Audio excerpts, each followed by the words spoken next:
ਲੇਖ ਹੈ ਆਗੂ। ਸੰਸਾਰ ਨੂੰ ਬਦਲਦੇ ਆਗੂ ਹਨ, ਪਰ ਬਦਲੇ ਹੋਏ ਸੰਸਾਰ ਨੂੰ ਚਲਾਉਂਦੇ ਸਧਾਰਨ ਅਕਲ ਸਮਝ ਤੇ ਸੂਝ ਵਾਲੇ ਮਨੁੱਖ ਹਨ। ਧਰਮਾਂ ਦਾ ਆਰੰਭ ਪੁਰਸ਼ਾਂ ਨੇ ਕੀਤਾ ਹੈ, ਪਰ ਉਹਨਾਂ ਨੂੰ ਫੈਲਾਇਆ, ਵਿਸਤਾਰਿਆ ਤੇ ਜਿਉਂਦਾ ਇਸਤਰੀਆਂ ਨੇ ਰੱਖਿਆ। ਕੁਰਬਾਨੀ ਦਾ ਐਲਾਨ ਆਗੂ ਕਰਦੇ ਹਨ, ਪਰ ਕੁਰਬਾਨੀਆਂ ਦਿੰਦੇ ਆਮ ਲੋਕ ਹਨ। ਆਮ ਲੋਕਾਂ ਤੋਂ ਬਿਨਾਂ ਆਗੂਆਂ ਦਾ ਮਹੱਤਵ ਨਹੀਂ ਉਗੜਦਾ। ਇਸਤਰੀਆਂ ਤੋਂ ਬਿਨਾਂ ਪੁਰਸ਼ ਸਿਆਣੇ ਨਹੀਂ ਬਣਦੇ। ਪੁਰਸ਼ਾਂ ਤੋਂ ਬਿਨਾਂ ਇਸਤਰੀਆਂ 'ਚ ਸਜਣ ਫੱਬਣ ਦੀ ਇੱਛਾ ਨਹੀਂ ਉਪਜਦੀ। ਆਪਣਾ ਸਿਰ ਆਪ ਨਹੀਂ ਗੁੰਦਿਆ ਜਾ ਸਕਦਾ। ਆਗੂ ਤੋਂ ਬਿਨਾਂ ਨਾ ਸਾਡੀ ਨਜ਼ਰ ਉੱਚੀ ਉੱਠਦੀ ਹੈ ਤੇ ਨਾ ਸਾਨੂੰ ਨਵੇਂ ਦਿਸ ਹੱਦੇ ਵਿਖਾਈ ਦਿੰਦੇ ਹਨ। ਜ਼ਿੰਦਗੀ ਨੂੰ ਉਹਦੀ ਲੰਬਾਈ ਵਿੱਚ ਨਹੀਂ, ਉਹਦੀ ਡੂੰਘਾਈ ਵਿੱਚ ਹੀ ਵੇਖਣਾ ਚਾਹੀਦਾ ਹੈ। ਇਹ ਜਾਣਨ ਦੀ ਲੋੜ ਹੈ ਕਿ ਤੁਹਾਡੇ ਜਾਣ ਉਪਰੰਤ ਕਿੰਨਿਆਂ ਨੂੰ ਤੁਹਾਡੇ 'ਚ ਦਿਲਚਸਪੀ ਰਹੇਗੀ। ਜਿਨ੍ਹਾਂ ਦੇ ਤੁਸੀਂ ਆਗੂ ਹੋ, ਉਹੀ ਤੁਹਾਡੀ ਘਾਟ ਮਹਿਸੂਸ ਕਰਨਗੇ। ਕੌਮ ਦਾ ਵਿਹਾਰ ਵਿਅਕਤੀਆਂ ਦੇ ਵਿਹਾਰ ਦਾ ਹੀ ਵੱਡਾ ਰੂਪ ਹੁੰਦਾ ਹੈ। ਕਿਸੇ ਕੌਮ ਦੇ ਕਾਰਨਾਮੇ ਉਸ ਕੌਮ ਵਿਚਲੀ ਜੀਵਨ ਪੱਧਰ ਨੂੰ ਨਿਰਧਾਰਤ ਕਰਦੇ ਹਨ। ਮਹਾਨ ਆਗੂ ਵੱਡੀਆਂ ਆਫਤਾਂ ਨੂੰ ਅੱਗੋਂ ਮਿਲਦੇ ਹਨ, ਪਰ ਕਈ ਵਾਰੀ ਆਗੂ ਹੀ ਸਮਾਜ ਤੇ ਕੌਮ ਲਈ ਸਭ ਤੋਂ ਵੱਡੀ ਮੁਸੀਬਤ ਹੋ ਨਿਬੜਦੇ ਹਨ। ਪਹਿਲਾਂ ਮੂਰਤੀਕਾਰ ਆਏ, ਫਿਰ ਮੂਰਤੀ ਤੋੜ ਆਏ, ਪਰ ਅੱਜ ਮੂਰਤੀ ਚੋਰਾਂ ਦਾ ਯੁੱਗ ਹੈ। ਕੋਈ ਵੀ ਕੌਮ ਨਿਰੰਤਰ ਸੰਤੁਲਨ ਦੀ ਅਵਸਥਾ 'ਚ ਨਹੀਂ ਵਿਚਰ ਸਕਦੀ।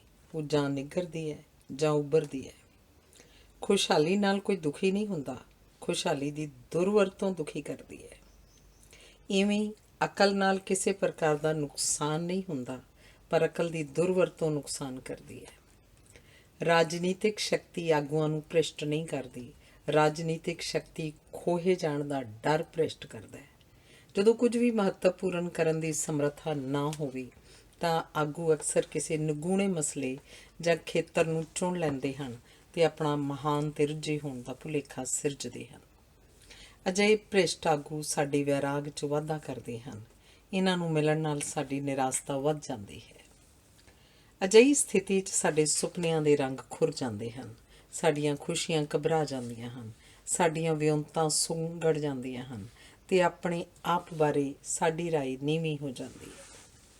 ਜਦੋਂ ਸਾਡਾ ਦ੍ਰਿਸ਼ਟੀਕੋਣ ਨਿਰਾਸ਼ਾਵਾਦੀ ਹੋਵੇ ਤਾਂ ਮੌਤ ਦਾ ਡਰ ਵੱਧ ਜਾਂਦਾ ਹੈ। ਜਦੋਂ ਮੌਤ ਦਾ ਡਰ ਵੱਧ ਜਾਏ ਤਾਂ ਆਤਮਘਾਤ ਦੀ ਰੁਚੀ ਬਲਵਾਨ ਹੁੰਦੀ ਹੈ ਤੇ ਸਾਰਾ ਸਮਾਜ ਫਸਾਦ, ਕਤਲ ਤੇ ਖੁਦਕੁਸ਼ੀ ਦੇ ਮੁਹਾਵਰੇ 'ਚ ਨੁੱਚੜਦਾ ਹੈ। ਅਜਿਹੀ ਸਥਿਤੀ ਵਿੱਚ ਵਿਅਕਤੀ ਆਪਣੇ ਆਪ ਨੂੰ ਕੰਮ ਨਾਲ ਜੋੜਨ ਦੀ ਥਾਂ ਧੜਿਆਂ ਨਾਲ ਜੋੜਨ ਲੱਗ ਪੈਂਦੇ ਹਨ। ਧੜੇ ਸ਼ਕਤੀਸ਼ਾਲੀ ਹੁੰਦੇ ਹਨ, ਪਰ ਵਿਅਕਤੀ ਕਮਜ਼ੋਰ ਹੁੰਦੇ ਜਾਂਦੇ ਹਨ।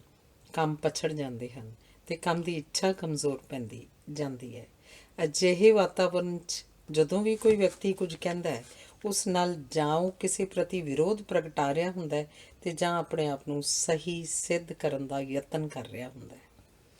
ਜਦੋਂ ਆਗੂ ਕਿਸੇ ਕੌਮ ਦੀਆਂ ਆਸਾਂ ਉਮੰਗਾਂ 'ਤੇ ਪੂਰੇ ਨਾ ਉਤਰਨ ਤਾਂ ਉਸ ਕੌਮ ਨੂੰ ਉਹਨਾਂ ਤੋਂ ਛੁਟਕਾਰਾ ਪਾਉਣ ਲਈ ਸੋਚਣਾ ਪੈਂਦਾ ਹੈ। ਆਗੂ ਦਾ ਕੰਮ ਹੈ ਸਮੁੱਚੀ ਕੌਮ ਵਾਸਤੇ ਸੋਚੇ। ਪਰ ਜਦੋਂ ਕੋਈ ਆਗੂ ਆਪਣੇ ਆਪ ਨੂੰ ਕੌਮ ਤੋਂ ਵੱਡਾ ਸਮਝਣ ਲੱਗ ਪਵੇ ਤੇ ਉਹਨੂੰ ਕੁੱਕੜ ਵਾਲਾ ਭਰਮ ਹੋ ਜਾਏ ਕਿ ਉਹਦੇ ਬਾਂਗ ਦਿੱਤਿਆਂ ਹੀ ਸੂਰਜ ਚੜ੍ਹਦਾ ਹੈ, ਤਾਂ ਕੌਮ ਦੀ ਸਾਂਝੀ ਸ਼ਕਤੀ ਉਹਦਾ ਬਬਾਣ ਤਿਆਰ ਕਰਦੀ ਹੈ। ਇਹ ਕਾਰਜ ਸਸਤਾ ਨਹੀਂ ਹੁੰਦਾ, ਮੁੱਲ ਮਨੁੱਖੀ ਜਾਨਾਂ 'ਚ ਤਾਰਿਆ ਜਾਂਦਾ ਹੈ। ਇਤਿਹਾਸ ਜਦੋਂ ਵੀ ਆਪਣੇ ਆਪ ਨੂੰ ਦੁਹਰਾਉਂਦਾ ਹੈ ਤਾਂ ਸਮਾਜ ਨੂੰ ਪਹਿਲਾਂ ਨਾਲੋਂ ਦੁੱਗਣੀ ਤਿੱਗਣੀ ਕੀਮਤ ਧਾਰਨੀ ਪੈਂਦੀ ਹੈ। ਜਿਵੇਂ ਵਰਖਾ ਪੱਛੜ ਜਾਣ 'ਤੇ ਕਿਸਾਨ ਉਦਾਸ ਹੁੰਦਾ ਹੈ, ਉਵੇਂ ਸਮੱਸਿਆਵਾਂ ਨਾ ਸੁਲਝਣ ਉੱਤੇ ਸਾਡੇ ਆਗੂ ਉਦਾਸ ਹੋਣੇ ਚਾਹੀਦੇ ਹਨ, ਪਰ ਸਾਡੇ ਆਗੂ ਝੂਠੀਆਂ ਤਸੱਲੀਆਂ ਦੇ ਪੁਕਾਨੇ ਭਰ ਕੇ ਹਵਾ 'ਚ ਉਡਾ ਰਹੇ ਹੁੰਦੇ ਹਨ। ਜਦੋਂ ਕੋਈ ਆਗੂ ਆਪਣੀਆਂ ਸੰਭਾਵਨਾਵਾਂ ਮੁਕਾ ਲਵੇ ਤਾਂ ਸਮੁੱਚੀ ਕੌਮ ਦੇ ਅਗਲੇਰੇ ਵਿਕਾਸ ਦੇ ਰਾਹ ਦੀ ਰੁਕਾਵਟ ਬਣ ਜਾਂਦਾ ਹੈ। ਪੱਥਰ ਦੇ ਬੁੱਤ ਆਸਾਨੀ ਨਾਲ ਤੋੜੇ ਜਾ ਸਕਦੇ ਹਨ, ਪਰ ਸੰਸਕਾਰਾਂ ਤੇ ਪਰੰਪਰਾਵਾਂ ਦੇ ਬੁੱਤ ਤੋੜਨੇ ਸੰਭਵ ਨਹੀਂ ਹੁੰਦੇ। ਸਾਡਾ ਅਤੀਤ ਸਾਡੇ ਉੱਤੇ ਸਵਾਰ ਹੈ। ਸਾਡੇ ਆਗੂ ਅਭਿਮਾਨ ਦੀ ਹੱਦ 'ਤੇ ਆ ਚੁੱਕੇ ਹੋਏ ਹਨ। ਉਹਨਾਂ ਵਿੱਚ ਪਰੰਪਰਾ ਨੂੰ ਪਾਲਣ ਤੇ ਪਿੱਛੇ ਮੁੜਨ ਦੀ ਕਾਹਲਤਾ ਹੈ, ਅਗਲੇਰਾ ਕਦਮ ਪੁੱਟਣ ਦੀ ਹਿੰਮਤ ਨਹੀਂ। ਸਾਰੀਆਂ ਸਰਕਾਰਾਂ ਪਰਿਵਰਤਨ, ਤਬਦੀਲੀ ਤੇ ਵਿਕਾਸ ਦੀਆਂ ਗੱਲਾਂ ਕਰਦੀਆਂ ਹਨ, ਪਰ ਉਹਨਾਂ ਦਾ ਉਦੇਸ਼ ਵਰਤਮਾਨ ਵਿਵਸਥਾ ਨੂੰ ਬਣਾਈ ਰੱਖਣਾ ਹੁੰਦਾ ਹੈ। ਸਾਹਿਤ ਦਾ ਰਾਜਨੀਤੀ ਨਾਲ ਸਦਾ ਵਿਰੋਧ ਰਿਹਾ ਹੈ। ਰਾਜਨੀਤੀ ਵਿਵਸਥਾ ਨੂੰ ਬਣਾਈ ਰੱਖਣ ਪ੍ਰਤੀ ਯਤਨਸ਼ੀਲ ਹੁੰਦੀ ਹੈ, ਜਦਕਿ ਸਾਹਿਤ ਉਸ ਵਿਵਸਥਾ ਨੂੰ ਬਦਲਣ ਵੱਲ ਰੁਚਿਤ ਹੁੰਦਾ ਹੈ। ਸਾਡਾ ਦੁਖਾਂਤ ਇਹ ਹੈ ਕਿ ਸਾਡੇ ਆਗੂ ਸਾਨੂੰ ਗੁੰਮਰਾਹ ਕਰ ਰਹੇ ਹਨ, ਪਰ ਸਾਡੇ ਕਵੀਆਂ ਦੀ ਕਵਿਤਾ ਵੀ ਤਾਂ ਚੁੱਪ ਹੈ ਅਤੇ ਸਾਹਿਤ ਦੀਆਂ ਗਲੀਆਂ ਵਿੱਚ ਵੀ ਹਨੇਰਾ ਹੀ ਹਨੇਰਾ ਹੈ। ਜਦੋਂ ਸਥਿਤੀ ਨਿਰਾਸ਼ਾਜਨਕ ਹੋਵੇ ਤਾਂ ਹਰ ਕਿਸੇ ਨੂੰ ਆਪਣੀ ਸਹਿਣਸ਼ੀਲਤਾ ਵਧਾ ਲੈਣੀ ਚਾਹੀਦੀ ਹੈ। ਹਰ ਬਹਾਰ ਨੂੰ ਪਤਝੜ ਦੇ ਸੰਤਾਪ ਵਿੱਚੋਂ ਗੁਜ਼ਰਨਾ ਪੈਂਦਾ ਹੈ। ਜਿਹੜੀ ਭੀੜ ਵਧੇਰੇ ਸ਼ੋਰ ਮਚਾਉਂਦੀ ਹੈ ਉਹ ਆਗੂ ਰਹਿਤ ਹੁੰਦੀ ਹੈ। ਉਹਦਾ ਸ਼ੋਰ ਅਸਲ 'ਚ ਆਗੂ ਲਈ ਤਰਲਾ ਹੁੰਦਾ ਹੈ। ਕਹਿੰਦੇ ਹਨ, ਇੱਕ ਵਾਰੀ ਜਦੋਂ ਘੋੜਿਆਂ ਦੇ ਖੁਰ ਲੱਗ ਰਹੇ ਸਨ ਤਾਂ ਕੁਝ ਖੱਚਰਾਂ ਨੇ ਪੈਰ ਅੱਗੇ ਕਰਕੇ ਖੁਰ ਲਵਾ ਲਏ। ਹੁਣ ਖੱਚਰਾਂ ਘੋੜਿਆਂ 'ਤੇ ਹੱਸ ਰਹੀਆਂ ਹਨ, ਪਰ ਸਾਨੂੰ ਇਸ ਗੱਲ ਦੀ ਤਸੱਲੀ ਹੋਣੀ ਚਾਹੀਦੀ ਹੈ ਕਿ ਖੱਚਰਾਂ ਦੇ ਵੰਸ਼ ਨਹੀਂ ਚੱਲਦੇ, ਕਿਉਂਕਿ ਖੱਚਰਾਂ ਦੀ ਕੋਈ ਸੰਤਾਨ ਨਹੀਂ ਹੁੰਦੀ। ਧਰਮ ਦੇ ਯੁੱਗ ਵਿੱਚ ਸਮਾਜ ਦਾ ਆਗੂ ਰੱਬ ਹੁੰਦਾ ਹੈ। ਮਨੁੱਖ ਆਪਣੇ ਸਾਰੇ ਸੰਸਿਆਂ ਨੂੰ ਹੱਲ ਕਰਨ ਲਈ ਰੱਬ ਦੇ ਹਵਾਲੇ ਕਰਦਾ ਰਿਹਾ ਹੈ। ਗੁਰੂ, ਸਾਧੂ, ਸੰਤ, ਰਿਸ਼ੀ, ਮੁਨੀ, ਪੀਰ ਆਦਿ ਰੱਬ ਦਾ ਹੀ ਸੁਨੇਹਾ ਦਿੰਦੇ ਰਹਿੰਦੇ ਹਨ ਅਤੇ ਮਨੁੱਖ ਨੂੰ ਤਣਾਅ ਮੁਕਤ ਰੱਖਦੇ ਰਹੇ ਹਨ। ਹਰ ਧਰਮ ਨੇ ਆਪਣੇ ਗ੍ਰੰਥ ਨੂੰ ਰੱਬੀ ਬਾਣੀ ਕਿਹਾ ਹੈ ਤਾਂ ਕਿ ਕਿੰਤੂ ਪਰੰਤੂ ਤੋਂ ਬਿਨਾਂ ਉਹਦਾ ਪਾਠ ਕੀਤਾ ਜਾ ਸਕੇ। ਈਸਾਈ, ਯਹੂਦੀ, ਇਸਲਾਮ ਮਤ ਆਦਿ ਮੁੱਢ ਵਿੱਚ ਨਿੱਕੇ ਨਿੱਕੇ ਫਿਰਕੇ ਸਨ, ਪਰ ਇਹਨਾਂ ਫਿਰਕਿਆਂ ਨੂੰ ਮਹਾਨ ਆਗੂ ਤੇ ਪ੍ਰਚਾਰਕ ਪ੍ਰਾਪਤ ਹੋਏ ਇਹ ਵੱਡੇ ਧਰਮ ਬਣ ਗਏ। ਜਦੋਂ ਬੋਲਣ ਦੀ ਥਾਂ ਲਿਖਣ ਦੀ ਪਰੰਪਰਾ ਸਥਾਪਿਤ ਹੋਈ ਤਾਂ ਸੰਸਾਰ ਭਰ ਵਿੱਚ ਧਰਮ ਪ੍ਰਤੀ ਲੋਕਾਂ ਦੀ ਦ੍ਰਿਸ਼ਟੀਕੋਣ ਵਿੱਚ ਵੱਡੀ ਤਬਦੀਲੀ ਵਾਪਰੀ। ਚੌਥੀ ਪੂਰਵੀ ਈਸਵੀ ਸਦੀ ਤੋਂ ਚੌਥੀ ਈਸਵੀ ਸਦੀ ਤੱਕ ਦਾ ਸਮਾਂ ਦਰਸ਼ਨ ਦਾ ਕਾਲ ਸੀ। ਦਰਸ਼ਨ ਨੇ ਸਦੀਵੀ ਵਿਸ਼ਵ ਵਿਆਪੀ ਤੇ ਸਰਵ ਸਾਂਝੀਆਂ ਸਮੱਸਿਆਵਾਂ ਉੱਤੇ ਵਿਚਾਰ ਕੀਤਾ ਹੈ। ਦਰਸ਼ਨ ਦਾ ਉਦੇਸ਼ ਸਮੱਸਿਆਵਾਂ ਹੱਲ ਕਰਨਾ ਨਹੀਂ ਹੁੰਦਾ, ਉਹਨਾਂ ਸੰਬੰਧੀ ਚਿੰਤਨ ਕਰਨਾ ਤੇ ਵੱਖ-ਵੱਖ ਦ੍ਰਿਸ਼ਟੀਕੋਣਾਂ 'ਚ ਸੁਰਮੇਲਤਾ ਸਥਾਪਿਤ ਕਰਨਾ ਹੁੰਦਾ ਹੈ। ਇਸ ਯੁੱਗ ਵਿੱਚ ਜੋ ਵੀ ਬੁੱਧੀਮਾਨ ਸੀ ਉਹਨੇ ਦਰਸ਼ਨ ਦੇ ਖੇਤਰ 'ਚ ਪ੍ਰਵੇਸ਼ ਕੀਤਾ। ਇਸ ਯੁੱਗ ਦੇ ਫਿਲਾਸਫਰ ਹੀ ਸਮਾਜ ਦੇ ਆਗੂ ਸਨ।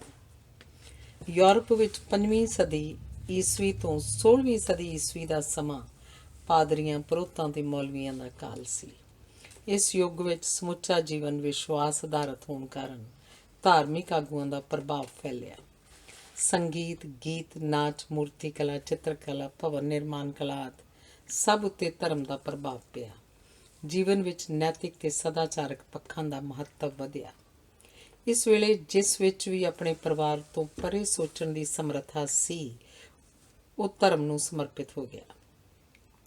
17ਵੀਂ ਸਦੀ ਤੋਂ ਵਿਗਿਆਨ ਦੇ ਯੁੱਗ ਦਾ ਆਰੰਭ ਹੋਇਆ ਅਤੇ ਸਿਆਣੇ ਲੋਕਾਂ ਤੇ ਚਿੰਤਕਾਂ ਦੇ ਇਸ ਆਧੁਨਿਕ ਖੇਤਰ ਵਿੱਚ ਪ੍ਰਵੇਸ਼ ਕਰਨ ਨਾਲ ਇਸ ਖੇਤਰ ਦਾ ਪ੍ਰਭਾਵ ਵਧਿਆ ਤੇ ਵਿਸ਼ਾਲ ਹੋਇਆ। ਧਰਮ ਨੇ ਰੱਬ ਦੀ ਹੋਂਦ ਨੂੰ ਸਥਾਪਿਤ ਕਰਨ ਲਈ ਗ੍ਰੰਥ ਅਤੇ ਪ੍ਰਕਿਰਤੀ ਨੂੰ ਆਧਾਰ ਬਣਾਇਆ ਹੈ। ਵਿਗਿਆਨ ਨੇ ਪ੍ਰਕਿਰਤੀ ਦਾ ਅਧਿਐਨ ਕੀਤਾ ਹੈ ਤੇ ਜਿਸ ਵਰਤਾਰੇ ਨੂੰ ਪ੍ਰਯੋਗ ਜਾਂ ਤਰਕ ਨਾਲ ਸਿੱਧ ਨਹੀਂ ਕੀਤਾ ਜਾ ਸਕਦਾ, ਵਿਗਿਆਨ ਉਸ ਸੰਕਲਪ ਨੂੰ ਮੰਨਣ ਤੋਂ ਇਨਕਾਰੀ ਰਿਹਾ ਹੈ। ਇਵੇਂ ਮਨੁੱਖ ਦਾ ਗਿਆਨ ਵਿਸ਼ਵਾਸ ਆਧਾਰਿਤ ਹੋਣ ਦੀ ਥਾਂ ਪ੍ਰਯੋਗ ਤੇ ਤਰਕ ਆਧਾਰਿਤ ਹੁੰਦਾ ਗਿਆ ਹੈ। ਇਹੀ ਕਾਰਨ ਹੈ ਕਿ ਅਜੋਕੇ ਯੁੱਗ ਦਾ ਆਗੂ ਪਾਦਰੀ ਨਹੀਂ, ਵਿਗਿਆਨੀ ਹੈ। ਦੂਜੇ ਵਿਸ਼ਵ ਯੁੱਧ ਉਪਰੰਤ ਵਿਗਿਆਨ ਦੀ ਨੁਹਾਰ ਵੀ ਬਦਲੀ ਤੇ ਵਿਗਿਆਨ ਨੂੰ ਵਪਾਰ ਅਧੀਨ ਵੀ ਕਰ ਲਿਆ ਗਿਆ। ਇਵੇਂ ਹੁਣ ਵਿਗਿਆਨ ਸਾਨੂੰ ਸਿੱਧਿਆਂ ਪ੍ਰਭਾਵਿਤ ਕਰਨ ਦੀ ਥਾਂ ਨਵੇਂ-ਨਵੇਂ ਉਦਯੋਗਾਂ, ਯੰਤਰਾਂ, ਉਪਕਰਨਾਂ ਦੇ ਰੂਪ 'ਚ ਪ੍ਰਭਾਵਿਤ ਕਰਦਾ ਹੈ। ਉਦਯੋਗਿਕ ਤੇ ਵਪਾਰਕ ਬਿਰਤੀ ਦੇ ਪ੍ਰਧਾਨ ਹੋਣ ਨਾਲ ਹੁਣ ਇਹਨਾਂ ਖੇਤਰਾਂ ਦੇ ਪਤਵੰਤੇ ਸਾਡੇ ਆਗੂ ਹਨ। ਰੂਸੀ ਇਨਕਲਾਬ ਤੇ ਵਿਸ਼ਵ ਯੁੱਧਾਂ ਨਾਲ ਰਾਜਨੀਤੀ ਦੀ ਨੁਹਾਰ ਵੀ ਬਦਲੀ ਹੈ ਅਤੇ ਵਿਗਿਆਨ ਵਪਾਰ ਅਧੀਨ ਹੋਣ ਤੇ ਵਪਾਰ ਰਾਜਨੀਤੀ ਅਧੀਨ ਹੋਣ ਕਾਰਨ ਰਾਜਨੀਤਿਕ ਪਤਵੰਤੇ ਸਾਡੇ ਆਗੂ ਬਣ ਗਏ ਹਨ। ਜਦੋਂ ਬਾਦਸ਼ਾਹਾਂ ਜਾਂ ਰਾਜਿਆਂ ਦਾ ਯੁੱਗ ਸੀ ਤਾਂ ਜੀਵਨ ਦੀ ਚਾਲ ਹੌਲੀ ਤੇ ਸਮਾਜ ਦਾ ਸੁਭਾਅ ਸਰਲ ਸੀ, ਜਦੋਂ ਕਿ ਅਜੋਕਾ ਯੁੱਗ ਬਹੁਤ ਗੁੰਝਲਦਾਰ ਰਿਸ਼ਤਿਆਂ ਵਾਲਾ ਯੁੱਗ ਹੈ। ਸੋ ਸਾਰੇ ਦੇਸ਼ਾਂ ਵਿੱਚ ਸਵਾਰਥੀ ਬਿਰਤੀ ਦੇ ਪ੍ਰਧਾਨ ਹੋਣ ਕਾਰਨ ਅਜੋਕੇ ਯੁੱਗ ਦੇ ਆਗੂਆਂ ਦਾ ਚਲਾਕ, ਝੂਠੇ, ਸਵਾਰਥੀ, ਮੱਕਾਰ, ਦੰਭੀ, ਪਖੰਡੀ, ਅਡੰਬਰੀ ਹੋਣਾ ਵੀ ਸੁਭਾਵਕ ਹੈ। 20ਵੀਂ ਸਦੀ ਵਿੱਚ ਇੱਕ ਨਵੀਂ ਤਬਦੀਲੀ ਇਹ ਵਾਪਰੀ ਹੈ ਕਿ ਜਿਵੇਂ ਚਾਰੇ ਦਿਸ਼ਾਵਾਂ ਇੱਕ ਦੂਜੇ ਉੱਤੇ ਨਿਰਭਰ ਹਨ, ਉਵੇਂ ਹਰ ਦੇਸ਼ ਦਾ ਹਰ ਪ੍ਰਾਂਤ ਦਾ ਹਰ ਸ਼ਹਿਰ ਦਾ ਹਰ ਘਰ ਆਦਿ ਇੱਕ ਦੂਜੇ ਨਾਲ ਵਿਭਿੰਨ ਆਧਾਰਾਂ ਉੱਤੇ ਉਲਝੇ ਹੋਏ ਹਨ। ਸੋ ਵਿਸ਼ਵ ਪੱਧਰ ਤੇ ਜਾਂ ਦੇਸ਼ ਵਿਆਪੀ ਪੱਧਰ ਤੇ ਜਾਂ ਪ੍ਰਾਂਤਿਕ ਪੱਧਰ ਤੇ ਕਿਸੇ ਇੱਕ ਸਰਵ ਪ੍ਰਵਾਨਿਤ ਆਗੂ ਦੀ ਸੰਭਾਵਨਾ ਨਹੀਂ ਰਹੀ। ਵਿਰੋਧ ਅਤੇ ਮੁਕਾਬਲਾ ਅਜੋਕੇ ਜੀਵਨ ਦਾ ਬੁਨਿਆਦੀ ਆਧਾਰ ਹੈ। ਘਰ ਤੋਂ ਲੈ ਕੇ ਵਿਸ਼ਵ ਤੱਕ ਤਾਣਾ ਬਾਣਾ ਇੰਨਾ ਉਲਝਿਆ ਪਿਆ ਹੈ ਅਤੇ ਇੰਨੀ ਬਣ ਟੁੱਟ ਹੋ ਚੁੱਕੀ ਹੈ ਕਿ ਇਹਨੂੰ ਪ੍ਰਭਾਵਿਤ ਕਰਨਾ ਤਾਂ ਇੱਕ ਪਾਸੇ ਰਿਹਾ, ਉਹਨੂੰ ਸਮਝਣਾ ਵੀ ਮੁਸ਼ਕਿਲ ਹੁੰਦਾ ਜਾ ਰਿਹਾ ਹੈ। ਹੁਣ ਲੋਕਾਂ ਨੂੰ ਵਿਸ਼ਵਾਸ ਹੁੰਦਾ ਜਾ ਰਿਹਾ ਕਿ ਕੋਈ ਵੀ ਇੱਕ ਆਗੂ ਉਹਨਾਂ ਦੀਆਂ ਸਮੱਸਿਆਵਾਂ ਨੂੰ ਹੱਲ ਨਹੀਂ ਕਰ ਸਕਦਾ। ਜੇ ਜਾਨਵਰਾਂ ਅਤੇ ਪੰਛੀਆਂ ਆਦਿ ਦੇ ਜੀਵਨ 'ਤੇ ਝਾਤ ਮਾਰੀਏ ਤਾਂ ਪ੍ਰਤੱਖ ਵਿਖਾਈ ਦਿੰਦਾ ਹੈ ਕਿ ਪਿਛਲੇ ਲੱਖਾਂ ਸਾਲਾਂ ਵਿੱਚ ਇਹਨਾਂ ਦੇ ਜੀਵਨ 'ਚ ਕੋਈ ਉਲੇਖ ਜਾਂ ਪਛਾਣਯੋਗ ਤਬਦੀਲੀ ਨਹੀਂ ਵਾਪਰੀ। ਮਨੁੱਖ ਦੀ ਸਮੁੱਚੀ ਤਰੱਕੀ ਦਾ ਇੱਕ ਬੁਨਿਆਦੀ ਕਾਰਨ ਇਹ ਹੈ ਕਿ ਸਮੇਂ ਦੇ ਬੀਤਣ ਨਾਲ ਨਵੀਆਂ ਪਰਿਸਥਿਤੀਆਂ ਅਨੁਸਾਰ ਇਹ ਆਪਣੇ ਆਪ ਨੂੰ ਢਾਲਦਾ ਗਿਆ ਹੈ। ਹਰ ਜਾਨਵਰ ਦੀ ਜਿਹੜੀ ਖੁਰਾਕ ਨਿਰਧਾਰਤ ਹੈ ਉਹੀ ਖਾਂਦਾ ਹੈ। ਜੇਕਰ ਉਹਨੂੰ ਉਹ ਖੁਰਾਕ ਨਾ ਮਿਲੇ ਤਾਂ ਉਹ ਕਿਸੇ ਬਦਲ ਨੂੰ ਸਵੀਕਾਰ ਨਹੀਂ ਕਰਦਾ। ਸ਼ੇਰ ਕਿੰਨਾ ਵੀ ਭੁੱਖਾ ਹੋਵੇ ਉਹ ਘਾਹ ਨਹੀਂ ਖਾਏਗਾ। ਜਿਹੜੇ ਜਾਨਵਰ ਘਾਹ ਖਾਂਦੇ ਹਨ ਉਹ ਮਰ ਜਾਣਗੇ ਪਰ ਮਾਸ ਨਹੀਂ ਖਾਣਗੇ। ਕੇਵਲ ਮਨੁੱਖ ਹੀ ਇੱਕ ਅਜਿਹਾ ਜੀਵ ਹੈ ਜਿਹਨੇ ਖੁਰਾਕ ਦੀ ਬੰਦਸ਼ ਨੂੰ ਤੋੜਿਆ ਅਤੇ ਉਹ ਹਰ ਪ੍ਰਕਾਰ ਦੀ ਖੁਰਾਕ ਨਾਲ ਜੀਵਤ ਰਹਿ ਸਕਦਾ ਹੈ। ਇਸ ਬੰਦਸ਼ ਨੂੰ ਤੋੜਨ ਉਪਰੰਤ ਉਹ ਹਰ ਬੰਦਸ਼ ਤੇ ਰੁਕਾਵਟ ਨੂੰ ਉਲੰਘਦਾ ਗਿਆ ਹੈ। ਸੋ ਇਸ ਯੋਗਤਾ ਕਾਰਨ ਹੀ ਮਨੁੱਖ ਹਰ ਪ੍ਰਕਾਰ ਦੇ ਵਾਤਾਵਰਨ ਤੇ ਹਰ ਤਾਪਮਾਨ ਵਿੱਚ ਵਿਚਰਨ ਦੇ ਸਮਰੱਥ ਹੋਇਆ ਹੈ ਤੇ ਸਮੁੱਚੇ ਜੀਵ ਜੰਤੂ ਜਗਤ ਦਾ ਆਗੂ ਬਣ ਗਿਆ ਹੈ। ਬਹੁਤ ਸਦੀਆਂ ਪਹਿਲਾਂ ਜਦੋਂ ਚੀਨ ਵਿੱਚ ਕਾਲ ਪੈ ਗਿਆ ਤਾਂ ਚੂਹੇ, ਕਿਰਲੀਆਂ, ਸੱਪ ਆਦਿ ਵੀ ਖਾਧੇ ਜਾਣ ਲੱਗ ਪਏ। ਉਦੋਂ ਇਹ ਸੰਕਲਪ ਉਸਾਰਿਆ ਗਿਆ ਕਿ ਜਿਸ ਕਿਸੇ ਜੀਵ ਦੀ ਪਿੱਠ ਅਸਮਾਨ ਵੱਲ ਹੈ ਉਹ ਖਾਣਯੋਗ ਹੈ। ਇਸ ਸੰਕਲਪ ਦੇ ਨੇ ਕੇਵਲ ਮਨੁੱਖ ਦੀ ਪਿੱਠ ਅਸਮਾਨ ਵੱਲ ਨਾ ਹੋਣ ਕਾਰਨ ਮਨੁੱਖ ਤੋਂ ਸਿਵਾਏ ਹਰ ਜੀਵ ਜੰਤੂ ਉਹਨਾਂ ਦੀ ਖੁਰਾਕ ਬਣਿਆ। ਸਾਡੇ ਆਪਣੇ ਦੇਸ਼ ਵਿੱਚ ਕਾਲ ਪੈਣ ਦੇ ਡਰ ਨੂੰ ਧਿਆਨ 'ਚ ਰੱਖਦਿਆਂ ਵਰਤ ਰੱਖਣ ਦਾ ਪ੍ਰਚਾਰ ਹੋਇਆ। ਜੇ ਲੋਕਾਂ ਨੂੰ ਵਰਤ ਰੱਖਣ ਲਈ ਸਿੱਧਿਆਂ ਕਿਹਾ ਜਾਵੇ ਤਾਂ ਕਦੇ ਵੀ ਨਾ ਰੱਖਣ। ਆਗੂਆਂ ਨੇ ਆਪ ਉਦਾਹਰਨਾਂ ਸਥਾਪਿਤ ਕਰਕੇ ਤੇ ਵਰਤ ਨੂੰ ਆਤਮਾ ਦੀ ਸ਼ੁੱਧੀ ਨਾਲ ਜੋੜ ਕੇ ਲੋਕਾਂ ਨੂੰ ਸਵੈ ਇੱਛਾ ਨਾਲ ਭੁੱਖੇ ਰਹਿਣ ਲਈ ਪ੍ਰੇਰਿਆ। ਉਸ ਯੁੱਗ ਦੇ ਆਗੂ ਜੋ ਕਹਿੰਦੇ ਸਨ ਉਹ ਕਰਦੇ ਸਨ ਤੇ ਜੋ ਕਰਦੇ ਸਨ ਉਹੀ ਕਹਿੰਦੇ ਸਨ। ਉਹਨਾਂ ਦੇ ਬਚਨ ਤੇ ਕਰਮ 'ਚ ਇੱਕ ਸੁਰਤਾ ਸੀ। ਉਹਨਾਂ ਦੀ ਜੀਵਨ ਜਾਂਚ ਉਸ ਸਮੇਂ ਸਭ ਨੂੰ ਵਿਖਾਈ ਦਿੰਦੀ ਸੀ। ਮੁਸਲਮਾਨਾਂ ਨੂੰ ਲੰਮੇ ਅਰਸੇ ਤੱਕ ਯਹੂਦੀਆਂ ਤੇ ਈਸਾਈਆਂ ਦੀ ਵਿਰੋਧਤਾ ਦਾ ਸਾਹਮਣਾ ਕਰਨਾ ਪਿਆ ਤੇ ਉਹਨਾਂ ਦੇ ਹਮਲਿਆਂ ਤੋਂ ਆਪਣੀ ਰੱਖਿਆ ਕਰਨੀ ਪਈ। ਯਹੂਦੀਆਂ, ਈਸਾਈਆਂ ਤੇ ਮੁਸਲਮਾਨਾਂ ਨੂੰ ਲੰਮੀ ਲੜਾਈ ਦੇ ਯੋਗ ਬਣਾਉਣ, ਲੰਮੀ ਘੇਰੇਬੰਦੀ ਵਿੱਚ ਜਿਉਂਦੇ ਰਹਿਣ ਦੇ ਯੋਗ ਕਰਨ ਆਦਿ ਲਈ ਅਭਿਆਸ ਵਜੋਂ ਰੋਜ਼ੇ ਰੱਖਣ ਦੀ ਸਿੱਖਿਆ ਦਿੱਤੀ ਗਈ। ਇਹਨਾਂ ਧਰਮਾਂ ਦੇ ਆਗੂਆਂ ਨੇ ਆਪ ਰੋਜ਼ੇ ਰੱਖੇ ਤੇ ਆਪਣੀ ਉਦਾਹਰਨ ਨਾਲ ਦੂਜਿਆਂ ਨੂੰ ਪ੍ਰਭਾਵਿਤ ਕੀਤਾ। ਅਜੋਕੇ ਯੁੱਗ ਦੀ ਸਥਿਤੀ ਵੱਖਰੀ ਹੈ। ਸਾਡੇ ਆਗੂ ਸਧਾਰਨ ਲੋਕਾਂ ਦੀ ਮਿਹਨਤ ਨੂੰ ਲਾਪਰਵਾਹੀ ਨਾਲ ਖਰਚ ਕਰ ਰਹੇ ਹਨ ਤੇ ਜੀਵਨ ਜਿਉਣ ਦੀਆਂ ਜਿਹੜੀਆਂ ਉਦਾਹਰਨਾਂ ਉਹ ਸਥਾਪਿਤ ਕਰ ਰਹੇ ਹਨ ਉਹ ਉਤਸ਼ਾਹਜਨਕ ਨਹੀਂ ਹਨ। ਇਸੇ ਕਰਕੇ ਸਾਡੇ ਉੱਤੇ ਸਾਡੇ ਆਗੂਆਂ ਦਾ ਕੋਈ ਨੈਤਿਕ ਪ੍ਰਭਾਵ ਨਹੀਂ ਰਿਹਾ। ਅਜੋਕਾ ਯੁੱਗ ਆਪਣੇ ਆਗੂਆਂ ਤੋਂ ਨਿਰਾਸ਼ ਤੇ ਪਰੇਸ਼ਾਨ ਹੈ। ਜੇ ਗੁਰੂ ਮਦਾਰੀ ਹੋਣ ਤਾਂ ਚੇਲੇ ਜਮੂਰੀਆ ਖਵਾਉਂਦੇ ਹਨ। ਜੇ ਆਗੂ ਮੱਕਾਰ ਹੋਣ ਤਾਂ ਚਾਪਲੂਸਾਂ ਵਿੱਚ ਘਿਰ ਜਾਂਦੇ ਹਨ। ਪਰਿਵਾਰ ਸਮਾਜ ਦੀ ਮੁੱਢਲੀ ਇਕਾਈ ਹੁੰਦਾ ਹੈ ਜਿਸ ਵਿੱਚ ਪਿਤਾ ਆਗੂ ਤੇ ਮਾਤਾ ਪ੍ਰਬੰਧਕ ਹੁੰਦੀ ਹੈ। ਸ਼ਿਕਾਰ ਯੁੱਗ ਵਿੱਚ ਵੀ ਪੁਰਸ਼ ਸ਼ਿਕਾਰ ਕਰਿਆ ਕਰਦਾ ਸੀ ਤੇ ਇਸਤਰੀ ਉਹਨੂੰ ਰਿੰਨਣ ਪਕਾਉਣ ਦਾ ਕਾਰਜ ਕਰਦੀ ਸੀ। ਪਰਿਵਾਰ ਦੇ ਜੀਵਨ ਵਿੱਚ ਉਹਨਾਂ ਸਾਰੀਆਂ ਸਮੱਸਿਆਵਾਂ ਦੇ ਝਲਕਾਰੇ ਮਿਲਦੇ ਹਨ ਜਿਨ੍ਹਾਂ ਦਾ ਸੰਸਾਰ ਨੂੰ ਸਾਹਮਣਾ ਕਰਨਾ ਪੈਂਦਾ ਹੈ। ਪਰਿਵਾਰ ਆਗੂ ਤੋਂ ਬਿਨਾਂ ਨਹੀਂ ਚੱਲਦਾ। ਜਦੋਂ ਪਤੀ ਇਹ ਫਰਜ਼ ਨਿਭਾਉਣ ਤੋਂ ਇਨਕਾਰੀ ਹੋਵੇ ਤਾਂ ਪਤਨੀ ਨੂੰ ਆਗੂ ਬਣਨਾ ਪੈਂਦਾ ਹੈ। ਅਜੋਕੀ ਪਤਨੀ ਸੋਚਦੀ ਹੈ, ਅਜੋਕੀ ਜਨਤਾ ਵੀ ਸੋਚਦੀ ਹੈ। ਜਦੋਂ ਆਗੂ ਵਧੀਕੀ ਕਰਦਾ ਹੈ ਤਾਂ ਉਹਦਾ ਵਿਰੋਧ ਹੁੰਦਾ ਹੈ। ਇੱਕ ਵਾਰ ਇੱਕ ਪਤੀ ਨੇ ਆਪਣੀ ਆਦਤ ਅਨੁਸਾਰ ਜਦੋਂ ਪਤਨੀ ਉੱਤੇ ਹੱਥ ਚੁੱਕਿਆ ਤਾਂ ਜਵਾਨ ਹੋ ਰਹੇ ਪੁੱਤਰ ਨੇ ਉੱਠਿਆ ਹੋਇਆ ਹੱਥ ਫੜ ਲਿਆ ਸੀ ਤੇ ਉਸੇ ਪਲ ਪਰਿਵਾਰ ਦੇ ਸਾਰੇ ਜੀਆਂ ਦੀ ਪਰਿਭਾਸ਼ਾ ਬਦਲ ਗਈ ਸੀ। ਅਜੋਕੀ ਸੋਚਵਾਨ ਪਤਨੀ ਸੋਚਵਾਨ ਜਨਤਾ ਵਾਂਗ ਵੱਖਰੀ ਭਾਂਤ ਦੇ ਆਗੂ ਦੀ ਉਡੀਕ ਵਿੱਚ ਹੈ। ਜਿੱਥੇ ਤਲਾਕ ਦੇ ਝਗੜੇ ਹਨ ਉੱਥੇ ਵਾਸਤਵ ਵਿੱਚ ਵਾਗਡੋਰ ਸੰਭਾਲਣ, ਆਗੂ ਬਣਨ ਤੇ ਸਵੀਕਾਰ ਕੀਤੇ ਜਾਣ ਦੀ ਸਮੱਸਿਆ ਹੈ। ਪਿਆਰ ਦੇ ਰਿਸ਼ਤੇ ਵਿੱਚ ਵੀ ਇੱਕ ਧਿਰ ਆਗੂ ਦੇ ਫਰਜ਼ ਨਿਭਾਉਂਦੀ ਹੈ ਤੇ ਦੂਜੀ ਧਿਰ ਸਾਂਝੇ ਨਿਰਣਿਆਂ 'ਤੇ ਅਮਲ ਕਰਦੀ ਹੈ। ਜਦੋਂ ਵੀ ਅਸੀਂ ਕਿਸੇ ਨੂੰ ਮਿਲਦੇ ਹਾਂ ਤਾਂ ਸਭ ਤੋਂ ਪਹਿਲਾਂ ਇਹ ਨਿਰਧਾਰਿਤ ਕੀਤਾ ਜਾਂਦਾ ਹੈ ਕਿ ਆਗੂ ਕਿਹੜਾ ਹੈ, ਕਿਸ ਨੇ ਨਿਰਣਾ ਕਰਨਾ ਹੈ, ਕਿਸ ਨੇ ਨਿਰਣਾ ਮੰਨਣਾ ਹੈ। ਜਦੋਂ ਤੱਕ ਇਹ ਫੈਸਲਾ ਨਾ ਹੋਵੇ ਅਗਲੇਰੀ ਕਾਰਵਾਈ ਸੰਭਵ ਨਹੀਂ ਹੁੰਦੀ। ਬੱਚਿਆਂ ਦੀਆਂ ਖੇਡਾਂ ਖੇਡਾਂ ਹੀ ਨਹੀਂ ਹੁੰਦੀਆਂ, ਉਹਨਾਂ ਦੇ ਇਰਾਦਿਆਂ ਦੀ ਨੁਮਾਇਸ਼ ਵੀ ਹੁੰਦੀਆਂ ਹਨ। ਜਦੋਂ ਉਹਨਾਂ ਨੂੰ ਆਗੂ ਲੱਭ ਪਵੇ ਉਹਦੀ ਫੌਜ ਬਣ ਜਾਂਦੇ ਹਨ। ਜਦੋਂ ਉਹਨਾਂ ਨੂੰ ਮੁਰਸ਼ਦ ਲੱਭ ਪਵੇ ਉਹ ਮੁਰੀਦ ਬਣ ਜਾਂਦੇ ਹਨ। ਜਦੋਂ ਉਹਨਾਂ ਨੂੰ ਪੈਰੋਕਾਰ ਲੱਭ ਪੈਣ ਉਹ ਗੁਰੂ ਬਣ ਜਾਂਦੇ ਹਨ। ਜਦੋਂ ਸਾਨੂੰ ਕੋਈ ਯੋਗ ਉਸਤਾਦ ਲੱਭ ਪਵੇ ਤਾਂ ਸਾਡਾ ਸ਼ਾਗਿਰਦ ਬਣਨ ਨੂੰ ਮਨ ਕਰਦਾ ਹੈ। ਜੀਵਨ ਦੇ ਲਗਭਗ ਹਰ ਖੇਤਰ ਵਿੱਚ ਸਾਡੀ ਵੰਗਾਰ ਹੁੰਦੀ ਹੈ, ਜਾਂ ਸਾਨੂੰ ਪਿੱਛੇ ਲਾ ਲਓ ਜਾਂ ਸਾਡੇ ਪਿੱਛੇ ਲੱਗ ਜਾਓ। ਬੱਚਿਆਂ ਲਈ ਪਿਤਾ ਇੱਕ ਸੁਭਾਵਕ ਆਗੂ ਉਸਤਾਦ ਹੁੰਦਾ ਹੈ। ਇੱਕ ਬੱਚੇ ਨੇ ਜਦੋਂ ਇੱਕ ਵਾਰੀ ਪੱਥਰ ਚੁੱਕਣ ਦਾ ਯਤਨ ਕੀਤਾ ਤਾਂ ਚੁੱਕ ਨਾ ਸਕਿਆ। ਪਿਤਾ ਨੇ ਪੁੱਛਿਆ, ਕੀ ਤੈਨੂੰ ਵਿਸ਼ਵਾਸ ਹੈ ਕਿ ਤੂੰ ਪੱਥਰ ਚੁੱਕਣ ਸਮੇਂ ਸਾਰੀ ਸ਼ਕਤੀ ਲਾਈ ਸੀ? ਬੱਚੇ ਨੇ ਮੁੜ ਯਤਨ ਕੀਤਾ ਤੇ ਚੁੱਕ ਲਿਆ। ਇਵੇਂ ਪਿਤਾ ਨੇ ਆਗੂ ਦਾ ਰੋਲ ਨਿਭਾਇਆ ਤੇ ਬੱਚੇ ਦੀ ਛੁਪੀ ਸ਼ਕਤੀ ਜਗਾ ਦਿੱਤੀ। ਬੱਚਿਆਂ ਨੂੰ ਪ੍ਰੇਰਕਾਂ ਦੀ ਲੋੜ ਹੁੰਦੀ ਹੈ, ਆਲੋਚਕਾਂ ਦੀ ਨਹੀਂ। ਜਦੋਂ ਅਸੀਂ ਕਿਸੇ ਨੂੰ ਆਪਣਾ ਆਗੂ ਮੰਨ ਲੈਂਦੇ ਹਾਂ ਤਾਂ ਅਸੀਂ ਬਹੁਤ ਸਾਰੇ ਸੰਸ਼ਿਆਂ ਤੋਂ ਮੁਕਤ ਹੋ ਜਾਂਦੇ ਹਾਂ। ਸਾਡੇ ਵਿਸ਼ਵਾਸ ਦੇ ਅਨੁਪਾਤ ਵਿੱਚ ਆਗੂ ਦੀ ਯੋਗਤਾ ਤੇ ਸ਼ਕਤੀ 'ਚ ਵਾਧਾ ਹੁੰਦਾ ਹੈ। ਘਰ ਤੇ ਸਕੂਲ ਤੋਂ ਮਗਰੋਂ ਸਾਡੇ ਲਈ ਸਭ ਤੋਂ ਵੱਧ ਮਹੱਤਵਪੂਰਨ ਥਾਂ ਉਹ ਹੁੰਦੀ ਹੈ ਜਿਸ ਨਾਲ ਸਾਡੀ ਉਪਜੀਵਕਾ ਜੁੜੀ ਹੁੰਦੀ ਹੈ। ਸਾਡਾ ਸਭ ਤੋਂ ਵੱਧ ਕੀਮਤੀ ਸਮਾਂ ਇਸੇ ਥਾਂ ਗੁਜ਼ਰਦਾ ਹੈ। ਇੱਥੇ ਆਗੂ ਦੀ ਸਮੱਸਿਆ ਬੜੀ ਗੰਭੀਰ ਹੁੰਦੀ ਹੈ। ਕੰਮ ਕਰਨ ਵਾਲੀ ਥਾਂ ਦੇ ਕੁਝ ਵਿਅਕਤੀਆਂ ਵਿੱਚ ਹੀ ਸਾਡੀ ਇੱਜ਼ਤ ਹੋਣੀ ਹੁੰਦੀ ਹੈ ਅਤੇ ਇਹਨਾਂ ਵਿੱਚ ਹੀ ਸਾਡੀ ਬੇਇੱਜ਼ਤੀ ਹੋਣੀ ਹੁੰਦੀ ਹੈ। ਕੰਮ ਚੋਰ ਬੰਦਾ ਕਦੇ ਆਗੂ ਨਹੀਂ ਬਣ ਸਕਦਾ। ਜੇ ਬਣ ਜਾਏ ਤਾਂ ਉਹਨੂੰ ਕੋਈ ਆਗੂ ਸਵੀਕਾਰ ਨਹੀਂ ਕਰਦਾ। ਅਜਿਹੇ ਆਗੂ ਸੰਸਥਾਵਾਂ ਅਤੇ ਸੰਗਠਨਾਂ ਨੂੰ ਡੋਬ ਦਿੰਦੇ ਹਨ।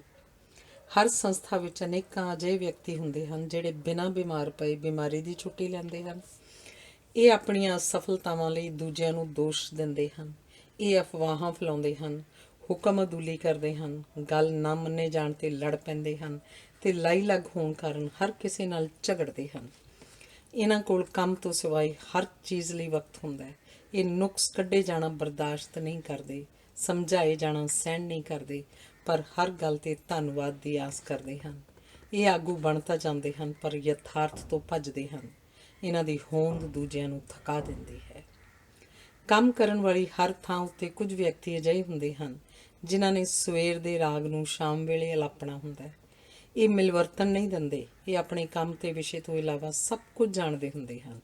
ਇਹਨਾਂ ਨੂੰ ਲਾਂਭੇ ਚਾਂਭੇ ਜਾਣਾ ਚੰਗਾ ਲੱਗਦਾ ਹੈ। ਇਹ ਬਿਨਾਂ ਛੁੱਟੀ ਲਏ ਛੁੱਟੀ 'ਤੇ ਚਲੇ ਜਾਂਦੇ ਹਨ ਅਤੇ ਬਣੇ ਨਿਯਮਾਂ ਨੂੰ ਜਾਣ ਬੁੱਝ ਕੇ ਤੋੜਦੇ ਹਨ। ਹਰ ਘਰ ਵਿੱਚ ਵੀ ਕੋਈ ਨਾ ਕੋਈ ਅਜਿਹਾ ਵਿਅਕਤੀ ਹੁੰਦਾ ਹੈ ਜਿਹੜਾ ਸਮੁੱਚੇ ਘਰ ਦੀ ਸੁਰ ਤਾਲ ਨੂੰ ਵਿਗਾੜਦਾ ਹੈ। ਅਜਿਹੇ ਵਿਅਕਤੀ ਕਿਸੇ ਦੀ ਪ੍ਰਾਪਤੀ ਦਾ ਆਦਰ ਈਰਖਾ ਨਾਲ ਕਰਦੇ ਹਨ। ਅਜਿਹੇ ਵਿਅਕਤੀਆਂ ਵਿੱਚ ਨਾ ਆਗੂ ਬਣਨ ਦੀ ਸਮਰੱਥਾ ਹੁੰਦੀ ਹੈ ਅਤੇ ਨਾ ਪੈਰੋਕਾਰ ਬਣਨ ਦੀ ਸੰਭਾਵਨਾ ਹੁੰਦੀ ਹੈ। ਇਹਨਾਂ ਦੀ ਜ਼ਾਤ ਅਤੇ ਸੁਭਾਅ ਕੋਕੜੂ ਵਾਲਾ ਹੁੰਦਾ ਹੈ। ਇਹ ਕਿਸੇ ਸੁਰ ਤਾਲ ਦਾ ਭਾਗ ਨਹੀਂ ਬਣਦੇ। ਜਦੋਂ ਦੋਸਤ ਜਾਂ ਸਹੇਲੀਆਂ ਆਪਸ 'ਚ ਬੈਠਦੀਆਂ ਹਨ ਤਾਂ ਵੀ ਗੱਪਾਂ ਵਿੱਚ ਵੀ ਆਗੂ ਬਣਨ ਦਾ ਇੱਕ ਅਚੇਤ ਸੰਘਰਸ਼ ਚੱਲਦਾ। ਹੁਣ ਚੁਗਲੀਆਂ ਨੂੰ ਗੱਪਾਂ ਕਿਹਾ ਜਾਂਦਾ ਹੈ। ਚਾਹ ਅਤੇ ਪਕੌੜਿਆਂ ਨਾਲ ਚੁਗਲੀਆਂ ਅਤੇ ਗੱਪਾਂ ਵਧੇਰੇ ਦਿਲਚਸਪ ਹੋ ਜਾਂਦੀਆਂ ਹਨ। ਸਾਨੂੰ ਆਪਣੇ ਆਪ ਪ੍ਰਤੀ ਵਿਸ਼ਵਾਸ ਨਾ ਹੋਣ ਕਾਰਨ ਅਸੀਂ ਗੱਲਾਂ ਨਹੀਂ ਕਰਦੇ, ਗੱਪਾਂ ਮਾਰਦੇ ਹਾਂ ਤਾਂ ਕਿ ਆਪਣੇ ਬਾਰੇ ਦੂਜਿਆਂ ਦੀ ਰਾਏ ਜਾਣ ਸਕੀਏ। ਗੱਪਾਂ ਵਿੱਚ ਵੀ ਧੜੇਬੰਦੀ ਅਤੇ ਸ਼ਰੀਕੇ ਦੀ ਭਾਵਨਾ ਹੁੰਦੀ ਹੈ। ਗੱਡੀ 'ਚ ਬਹਿ ਕੇ ਕੀਤੀਆਂ ਹੋਈਆਂ ਗੱਲਾਂ ਦਾ ਸਿਰ ਪੈਰ ਨਹੀਂ ਹੁੰਦਾ, ਸੋ ਅਜਿਹੇ ਸਮੇਂ ਜ਼ਿੰਮੇਵਾਰੀ ਦੀ ਭਾਵਨਾ ਵੀ ਘੱਟ ਹੁੰਦੀ ਹੈ। ਚੁਗਲੀਆਂ ਬੰਦਿਆਂ ਸੰਬੰਧੀ ਹੁੰਦੀਆਂ ਹਨ, ਅਫਵਾਹਾਂ ਘਟਨਾਵਾਂ ਬਾਰੇ ਹੁੰਦੀਆਂ ਹਨ। ਚੁਗਲੀਆਂ ਅਤੇ ਅਫਵਾਹਾਂ ਰਲ ਕੇ ਗੱਪਾਂ ਬਣ ਜਾਂਦੀਆਂ ਹਨ। ਗੱਪਾਂ ਨਾਲ ਸਾਨੂੰ ਸਮਾਜ ਵਿੱਚ ਪ੍ਰਵਾਨਿਤ ਅਤੇ ਅਪ੍ਰਵਾਨਿਤ ਵਿਚਾਰਾਂ ਅਤੇ ਵਿਹਾਰਾਂ ਦਾ ਪਤਾ ਲੱਗਦਾ ਹੈ। ਗੱਪਾਂ ਅਤੀਤ ਬਾਰੇ ਹੁੰਦੀਆਂ ਹਨ, ਗੱਲਾਂ ਭਵਿੱਖ ਬਾਰੇ ਹੁੰਦੀਆਂ ਹਨ।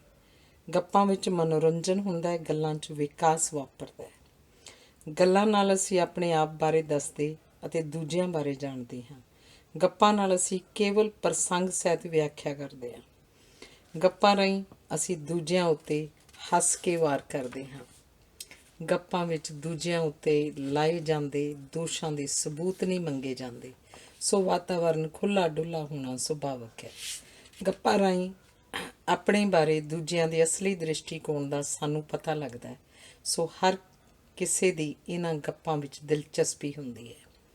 ਆਪਣੇ ਆਪ ਨੂੰ ਸਹੀ ਦਰਸਾਉਣ ਦਾ ਅਭਿਆਸ ਚੁਗਲੀਆਂ ਅਤੇ ਗੱਪਾਂ ਰਾਹੀਂ ਕੀਤਾ ਜਾਂਦਾ ਹੈ। ਗੱਪਾਂ ਵਿੱਚ ਲਾਏ ਦੋਸ਼ਾਂ ਤੋਂ ਮੁਕਰਨ ਵਿੱਚ ਸਾਨੂੰ ਪਰੇਸ਼ਾਨੀ ਨਹੀਂ ਹੁੰਦੀ। ਵੇਖਿਆ ਗਿਆ ਕਿ ਜਦੋਂ ਵੀ ਕੋਈ ਸਮੂਹ ਆਗੂ ਰਹਿਤ ਹੁੰਦਾ ਹੈ, ਉਹਦੇ ਵਿਹਾਰ ਦਾ ਪੱਧਰ ਡਿੱਗਦਾ ਹੈ ਅਤੇ ਅੰਤ ਵਿੱਚ ਸਮੁੱਚਾ ਵਿਹਾਰ ਬੇਮੁਹਾਰਾ ਹੋ ਨਿਬੜਦਾ ਹੈ, ਚੁਗਲਖੋਰਾਂ ਅਤੇ ਗੱਪੀਆਂ ਵਾਂਗ। ਸਾਨੂੰ ਆਪਣਾ ਵਿਹਾਰ ਸੁਧਾਰਨ ਅਤੇ ਆਪਣੀ ਸ਼ਕਤੀ ਨੂੰ ਉਸਾਰੂ ਪਾਸੇ ਲਾਉਣ ਦੀ ਪ੍ਰੇਰਨਾ ਮਿਲਣੀ ਘਰ ਵਿੱਚ ਹੀ ਆਰੰਭ ਹੋ ਜਾਂਦੀ ਹੈ ਅਤੇ ਵਿੱਦਿਅਕ ਸੰਸਥਾਵਾਂ ਵਿੱਚ ਇਹ ਕੰਮ ਨਿਪੁੰਨ ਹੱਥਾਂ 'ਚ ਦਿੱਤਾ ਜਾਂਦਾ ਹੈ ਤਾਂ ਕਿ ਅਸੀਂ ਯੋਗ ਅਗਵਾਈ ਪ੍ਰਾਪਤ ਕਰਕੇ ਸੁਯੋਗ ਆਗੂ ਬਣ ਸਕੀਏ। ਫੌਜ ਵਿੱਚ ਆਗੂ ਅਤੇ ਅਗਵਾਈ ਦਾ ਮਹੱਤਵ ਬਹੁਤ ਅਧਿਕ ਇਸ ਲਈ ਹੁੰਦਾ ਹੈ ਕਿਉਂਕਿ ਸਮੁੱਚੇ ਦੇਸ਼ ਦੀ ਸੁਰੱਖਿਆ ਦਾ ਪ੍ਰਸ਼ਨ ਸਭ ਦੇ ਸਾਹਮਣੇ ਹੁੰਦਾ ਹੈ। ਸਾਡੀਆਂ ਵਿੱਦਿਅਕ ਸੰਸਥਾਵਾਂ ਵਿਚਲੇ ਬਹੁਤੇ ਸੰਕਟ ਅਧਿਆਪਕਾਂ ਵੱਲੋਂ ਆਗੂ ਬਣਨ ਦੇ ਆਪਣੇ ਫਰਜ਼ਾਂ ਪ੍ਰਤੀ ਅਣਗਹਿਲੀ ਕਾਰਨ ਉਪਜਦੇ ਹਨ। ਜਵਾਨ ਪੀੜ੍ਹੀ ਅਗਵਾਈ ਲਈ ਤਾਂਘ ਰਹੀ ਹੈ, ਪਰ ਸਾਡੇ ਅਧਿਆਪਕ ਵਿਦਵਾਨ ਤਾਂ ਹਨ, ਵਿਵੇਕਸ਼ੀਲ ਅਤੇ ਕਾਰਜਸ਼ੀਲ ਨਹੀਂ ਹਨ। ਅਧਿਆਪਕਾਂ ਦਾ ਕਰਤੱਵ ਹੈ ਕਿ ਉਹ ਅਗਲੀ ਪੀੜ੍ਹੀ ਨੂੰ ਇਵੇਂ ਤਿਆਰ ਕਰਨ ਕਿ ਜਦੋਂ ਜ਼ਿੰਮੇਵਾਰੀ ਉਹਨਾਂ ਦੇ ਮੋਢਿਆਂ 'ਤੇ ਪਵੇ ਤਾਂ ਉਹਨਾਂ ਦੇ ਕਦਮ ਸਬੂਤੇ ਰਹਿਣ ਅਤੇ ਫਿਰ ਜ਼ਿੰਮੇਵਾਰੀ ਦੀ ਭਾਵਨਾ ਨਾਲ ਉਹ ਜਾਂ ਪਰੰਪਰਾ ਨੂੰ ਅਪਣਾਉਣ ਜਾਂ ਉਹਨੂੰ ਬਦਲਣ ਜਾਂ ਉਹਨੂੰ ਰੱਦ ਕਰਨ ਜਾਂ ਜੋ ਕੁਝ ਵੀ ਕਰਨ ਜ਼ਿੰਮੇਵਾਰੀ ਦੀ ਭਾਵਨਾ ਨਾਲ। ਅਜੋਕੇ ਆਗੂਆਂ ਦੀ ਸੋਚ ਦੀ ਛਤਰੀ ਬਹੁਤ ਛੋਟੀ ਹੈ। ਉਹ ਅਗਲੀਆਂ ਚੋਣਾਂ ਬਾਰੇ ਹੀ ਸੋਚਦੇ ਹਨ, ਅਗਲੀਆਂ ਪੀੜ੍ਹੀਆਂ ਬਾਰੇ ਨਹੀਂ। ਆਗੂਆਂ ਨੂੰ ਚਾਹੀਦਾ ਹੈ ਕਿ ਉਹ ਆਪਣੇ ਸਮਾਜ ਦੇ ਨੇੜੇ ਤੇੜੇ ਰਹਿਣ, ਪਰ ਅਕਸਰ ਵੇਖਿਆ ਗਿਆ ਹੈ ਕਿ ਉਹ ਰਾਜਨੀਤਿਕ ਸ਼ਕਤੀ ਹਥਿਆਉਣ ਲਈ ਕਿਧਰੇ ਦੇ ਕਿਧਰੇ ਤੇ ਬਹੁਤ ਦੂਰ ਨਿਕਲ ਜਾਂਦੇ ਹਨ।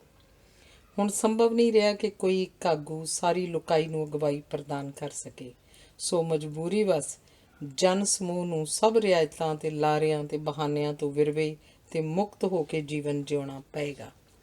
ਸਾਡੀਆਂ ਸਮੱਸਿਆਵਾਂ ਦਾ ਸੁਭਾਅ ਬਦਲ ਜਾਣ ਕਾਰਨ ਰੱਬ ਵੀ ਹੁਣ ਸਾਡੀ ਬਹੁਤੀ ਮਦਦ ਨਹੀਂ ਕਰ ਸਕਦਾ।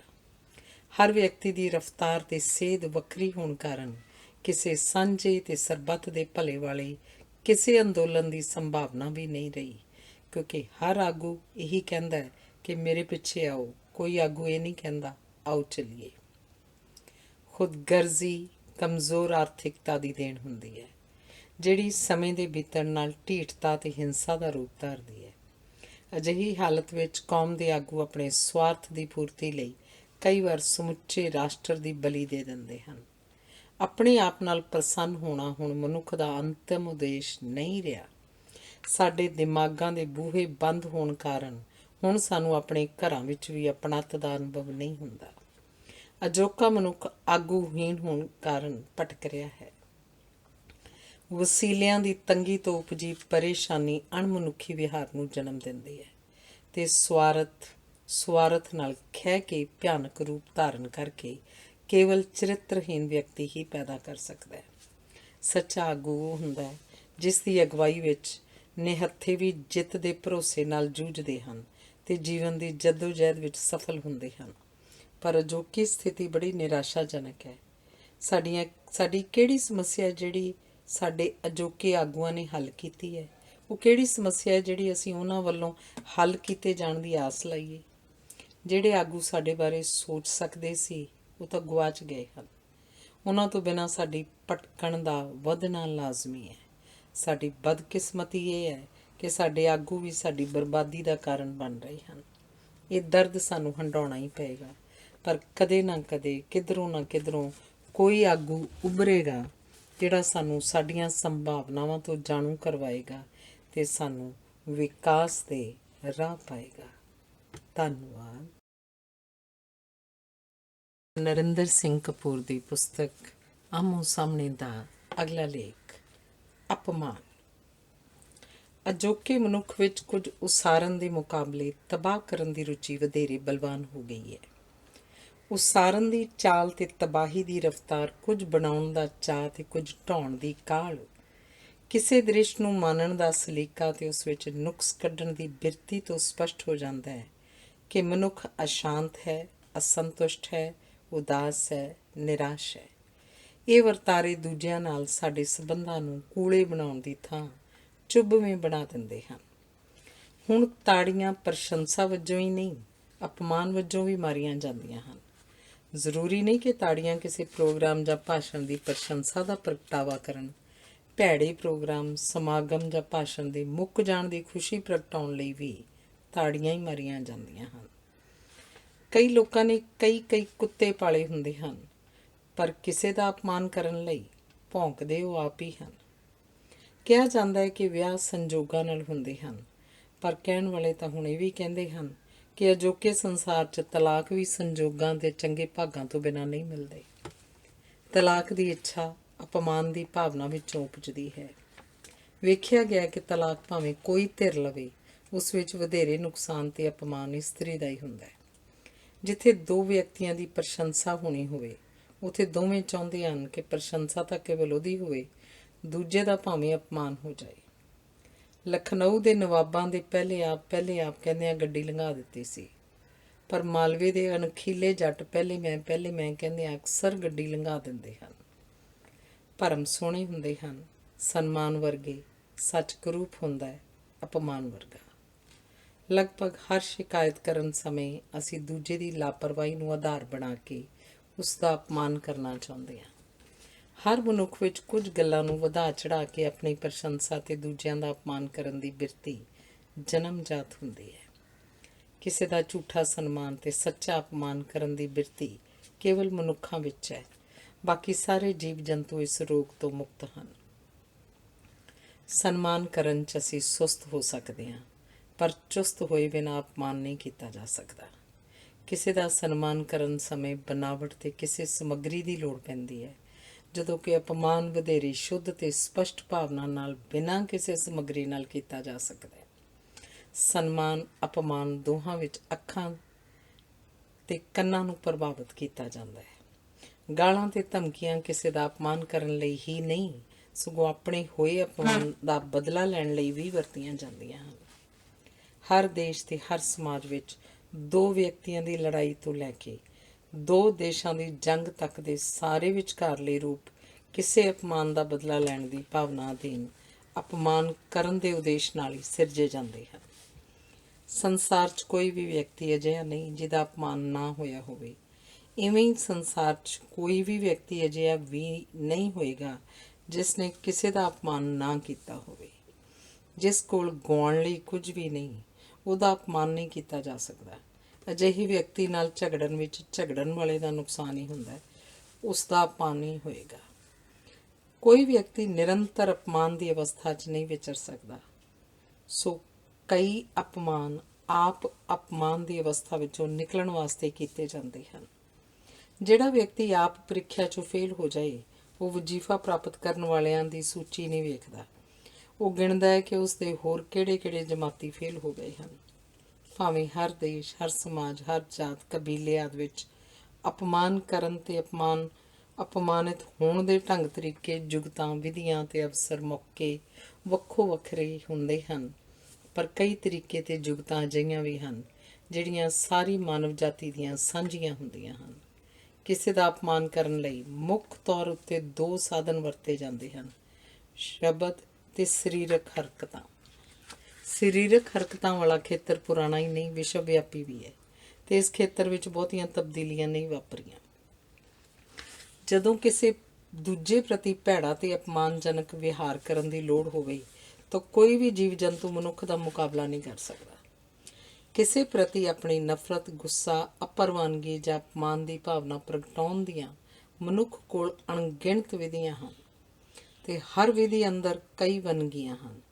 ਮਨੁੱਖ ਆਪਣਾ ਮੂੰਹ ਖੋਲ੍ਹਣ ਤੋਂ ਬਿਨਾਂ ਵੀ ਕਿਸੇ ਦਾ ਅਪਮਾਨ ਕਰ ਸਕਦਾ ਹੈ। ਜਦੋਂ ਅਪਮਾਨਜਨਕ ਹਰਕਤਾਂ ਤੇ ਅਪਮਾਨ ਭਰੇ ਸ਼ਬਦਾਂ ਦਾ ਸੁਮੇਲ ਹੋ ਜਾਏ ਤਾਂ ਲੋਹੇ ਤੇ ਗੋਹੇ ਵਰਗਾ ਪ੍ਰਭਾਵ ਉਪਜਦਾ ਹੈ। ਸੋਨੇ ਤੇ ਸੁਹਾਗੇ ਦਾ ਪ੍ਰਭਾਵ ਤਾਂ ਤੁਸੀਂ ਜਾਣਦੇ ਹੋ, ਪਰ ਲੋਹੇ ਤੇ ਗੋਹੇ ਦਾ ਪ੍ਰਭਾਵ ਵੀ ਨਵਾਂ ਨਹੀਂ, ਪੁਰਾਣਾ ਹੈ।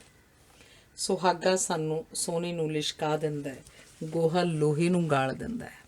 ਇਸ ਗਾਲ ਦੇਣ ਦੀ ਯੋਗਤਾ ਤੋਂ ਹੀ ਗਾਲ ਦੀ ਉਤਪਤੀ ਹੋਈ ਹੈ। ਲਗਭਗ ਹਰ ਇੱਕ ਸਰੀਰਕ ਹਰਕਤ ਨੂੰ ਵਿਗਾੜ ਕੇ ਕਿਸੇ ਦਾ ਅਪਮਾਨ ਕੀਤਾ ਜਾ ਸਕਦਾ ਹੈ। ਸਨਮਾਨ ਤੇ ਅਪਮਾਨ 'ਚ ਸਰੀਰਕ ਹਰਕਤ ਲਗਭਗ ਉਹੀ ਹੁੰਦੀ ਹੈ, ਪਰ ਸੰਦਰਭ ਵੱਖਰਾ ਹੁੰਦਾ ਹੈ। ਗਲਤ ਸਮੇਂ ਜਾਂ ਗਲਤ ਥਾਂ 'ਤੇ ਸਨਮਾਨ ਵਾਲੀ ਹਰਕਤ ਵੀ ਅਪਮਾਨ ਹੋਣ ਲਿਬੜਦੀ ਹੈ। ਕੁਝ ਹਰਕਤਾਂ ਅਜਿਹੀਆਂ ਹੁੰਦੀਆਂ ਹਨ ਜਿਹੜੀਆਂ ਹਰ ਸਥਿਤੀ ਵਿੱਚ ਅਪਮਾਨਜਨਕ ਹੀ ਹੁੰਦੀਆਂ ਹਨ। ਜਿਵੇਂ ਕਿਸੇ ਨਾਲ ਤਲਖੀ ਨਾਲ ਬੋਲਣਾ, ਨਕਲ ਉਤਾਰਨਾ, ਜਾਣਬੁੱਝ ਕੇ ਕਿਸੇ ਦੀ ਇੱਛਾ ਦੀ ਅਵੱਗਿਆ ਕਰਨੀ, ਧਮਕੀ ਦੇਣਾ, ਛੇੜਨਾ, ਝਿੜਕਣਾ, ਖੁਆਰ ਕਰਨਾ ਜਾਂ ਮਾਣ ਤੋੜਨਾ। ਅਪਮਾਨ ਕਰਨ ਦਾ ਵਿਹਾਰ ਨਿੱਕੀਆਂ ਨਿੱਕੀਆਂ ਹਰਕਤਾਂ ਤੋਂ ਆਰੰਭ ਹੋ ਕੇ ਸਰੀਰਕ ਹਮਲੇ ਤੱਕ ਫੈਲਿਆ ਹੋਇਆ ਹੈ। ਬੋਲਣ ਸਮੇਂ ਦੰਦ ਵਧੇਰੇ ਨੰਗੇ ਕਰਨਾ, ਚਿਹਰਾ ਵਿਗਾੜ ਕੇ ਬੋਲਣਾ, ਕਿਸੇ ਨੂੰ ਕਿਸੇ ਸੁਸਤ ਜਾਂ ਗੰਦੇ ਜਾਨਵਰ ਨਾਲ ਤੁਲਨਾ ਦੇਣੀ, ਬੋਲਣ ਸਮੇਂ ਆਪਣੀਆਂ ਬਾਹਾਂ ਤੇ ਹੱਥਾਂ ਨੂੰ ਵਧੇਰੇ ਹਿਲਾਉਣਾ ਤੇ ਅੰਗੂਠੇ ਵੱਲੋਂ ਪਹਿਲੀ ਉਂਗਲ ਉੱਚੀ ਕਰਕੇ ਬੋਲਣਾ ਆਦਿ ਅਪਮਾਨਜਨਕ ਵਿਹਾਰ ਦੇ ਹੋਰ ਪ੍ਰਮਾਣ ਹਨ। ਕਿਸੇ ਦੂਜੇ ਸਮਾਜ ਵਿੱਚੋਂ ਆਏ ਵਿਅਕਤੀ ਨੂੰ ਕਈ ਵਾਰੀ ਸਮਝ ਨਹੀਂ ਪੈਂਦੀ ਕਿ ਦੂਜਿਆਂ ਵੱਲੋਂ ਉਸ ਨਾਲ ਕੀਤੀਆਂ ਜਾ ਰਹੀਆਂ ਹਰਕਤਾਂ ਸਨਮਾਨ ਹਨ ਜਾਂ ਅਪਮਾਨ। ਕਈ ਵਾਰੀ ਦੂਜੇ ਸਮਾਜ ਵਿੱਚ ਅਸੀਂ ਅਣਜਾਣੇ ਕੁਝ ਅਜਿਹਾ ਕਰਦੇ ਹਾਂ ਜਿਸ ਨਾਲ ਦੂਜੇ ਅਪਮਾਨਿਤ ਅਨੁਭਵ ਕਰਦੇ ਹਨ। ਕਿਸੇ ਵਿੱਚ ਦਿਲਚਸਪੀ ਲੈਣੀ ਅਚਾਨਕ ਬੰਦ ਕਰ ਦੇਣੀ ਉਸ ਪ੍ਰਤੀ ਅਪਮਾਨ ਦਾ ਪ੍ਰਗਟਾਵਾ ਹੁੰਦੀ ਹੈ। ਜਦੋਂ ਕਿਸੇ ਵਿੱਚ ਦਿਲਚਸਪੀ ਲੈਣੀ ਅਚਾਨਕ ਬੰਦ ਕਰ ਦਿੱਤੀ ਜਾਵੇ ਤਾਂ ਉਹ ਵਿਅਕਤੀ ਘਬਰਾ ਜਾਂਦਾ ਹੈ ਤੇ ਅਪਮਾਨਿਤ ਅਨੁਭਵ ਕਰਦਾ ਹੈ।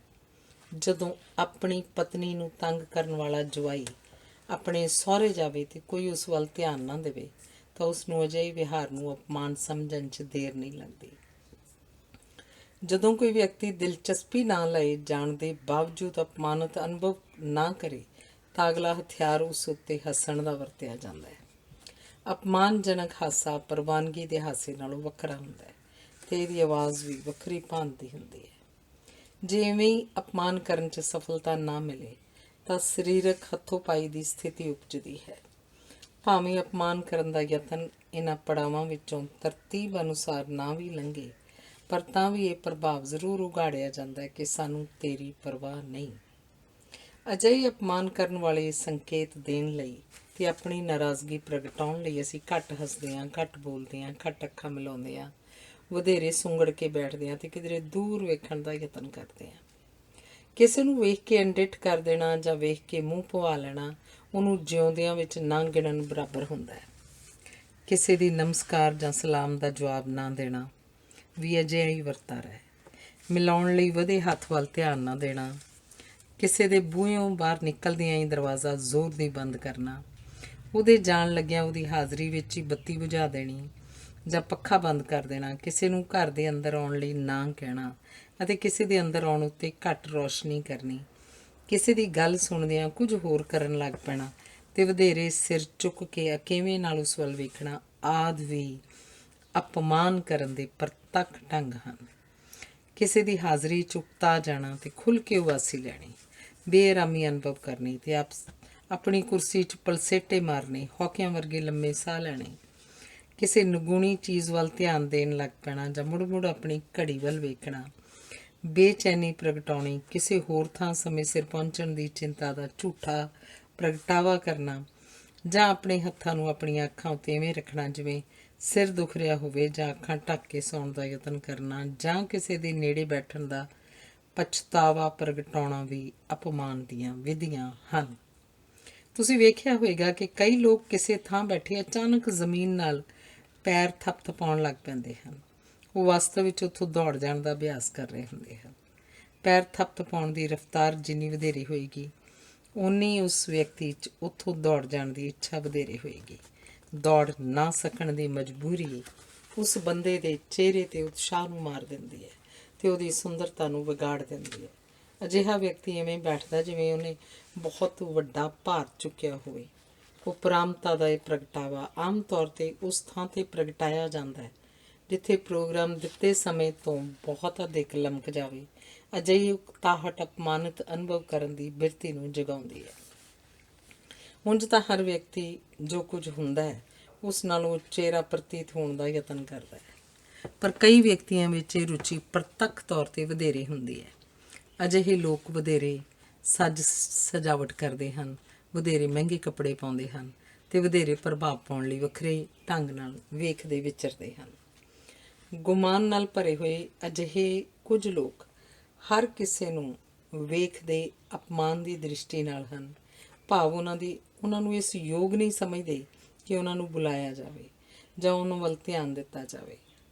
ਅਜਿਹੇ ਲੋਕ ਨਿਰਸੰਦੇਹ ਦੂਜਿਆਂ ਨੂੰ ਅਪਮਾਨ ਭਰੀ ਲਾਪਰਵਾਹੀ ਨਾਲ ਵੇਖ ਕੇ ਅਣਵੇਖਿਆ ਕਰਦੇ ਹਨ, ਪਰ ਉਹ ਇਹ ਨਹੀਂ ਜਾਣਦੇ ਕਿ ਦੂਜੇ ਵੀ ਉਹਨਾਂ ਨੂੰ ਅਪਮਾਨ ਭਰੀ ਘਿਰਣਾ ਨਾਲ ਵੇਖਦੇ ਹਨ। ਗੁਮਾਨ ਨਾਲ ਭਰੇ ਲੋਕ ਬੈਠਣ ਸਮੇਂ ਆਪਣਾ ਸਿਰ ਅਜਿਹੇ ਢੰਗ ਨਾਲ ਪਿੱਛੇ ਵੱਲ ਕਰਦੇ ਹਨ ਕਿ ਉਹਨਾਂ ਦਾ ਨੱਕ ਹੋਰ ਉੱਭਰ ਆਵੇ। ਸਾਡੇ ਸਧਾਰਨ ਸਮਾਜਿਕ ਵਿਹਾਰ ਵਿੱਚ ਵੀ ਉੱਚੀ ਪਦਵੀ ਵਾਲਾ ਵਿਅਕਤੀ ਵਧੇਰੇ ਸਿੱਧਾ ਹੋ ਕੇ ਅਰਥਾਤ ਆਪਣਾ ਸਿਰ ਉੱਚਾ ਕਰਕੇ ਤੇ ਨੀਵੀਂ ਪਦਵੀ 'ਤੇ ਲੱਗਾ ਵਿਅਕਤੀ ਉਹਦੇ ਸਾਹਮਣੇ ਆਪਣਾ ਸਿਰ ਥੋੜ੍ਹਾ ਨੀਵਾਂ ਕਰਕੇ ਬੈਠਦਾ ਤੇ ਚੱਲਦਾ ਹੈ। ਦਫ਼ਤਰੀ ਮਾਹੌਲ ਤੇ ਸਮੇਂ ਤੋਂ ਬਾਹਰ ਬਹੁਤੇ ਵਿਅਕਤੀ ਚਾਹੁੰਦੇ ਹਨ ਕਿ ਸਾਰੇ ਬਰਾਬਰੀ ਦੇ ਆਧਾਰ 'ਤੇ ਵਿਚਰਨ, ਪਰ ਕਈ ਵਿਅਕਤੀ ਅਜਿਹੇ ਹੁੰਦੇ ਹਨ ਜਿਹੜੇ ਹਰ ਥਾਂ ਗੁਮਾਨ ਵਿੱਚ ਵਿਚਰਨਾ ਚਾਹੁੰਦੇ ਹਨ।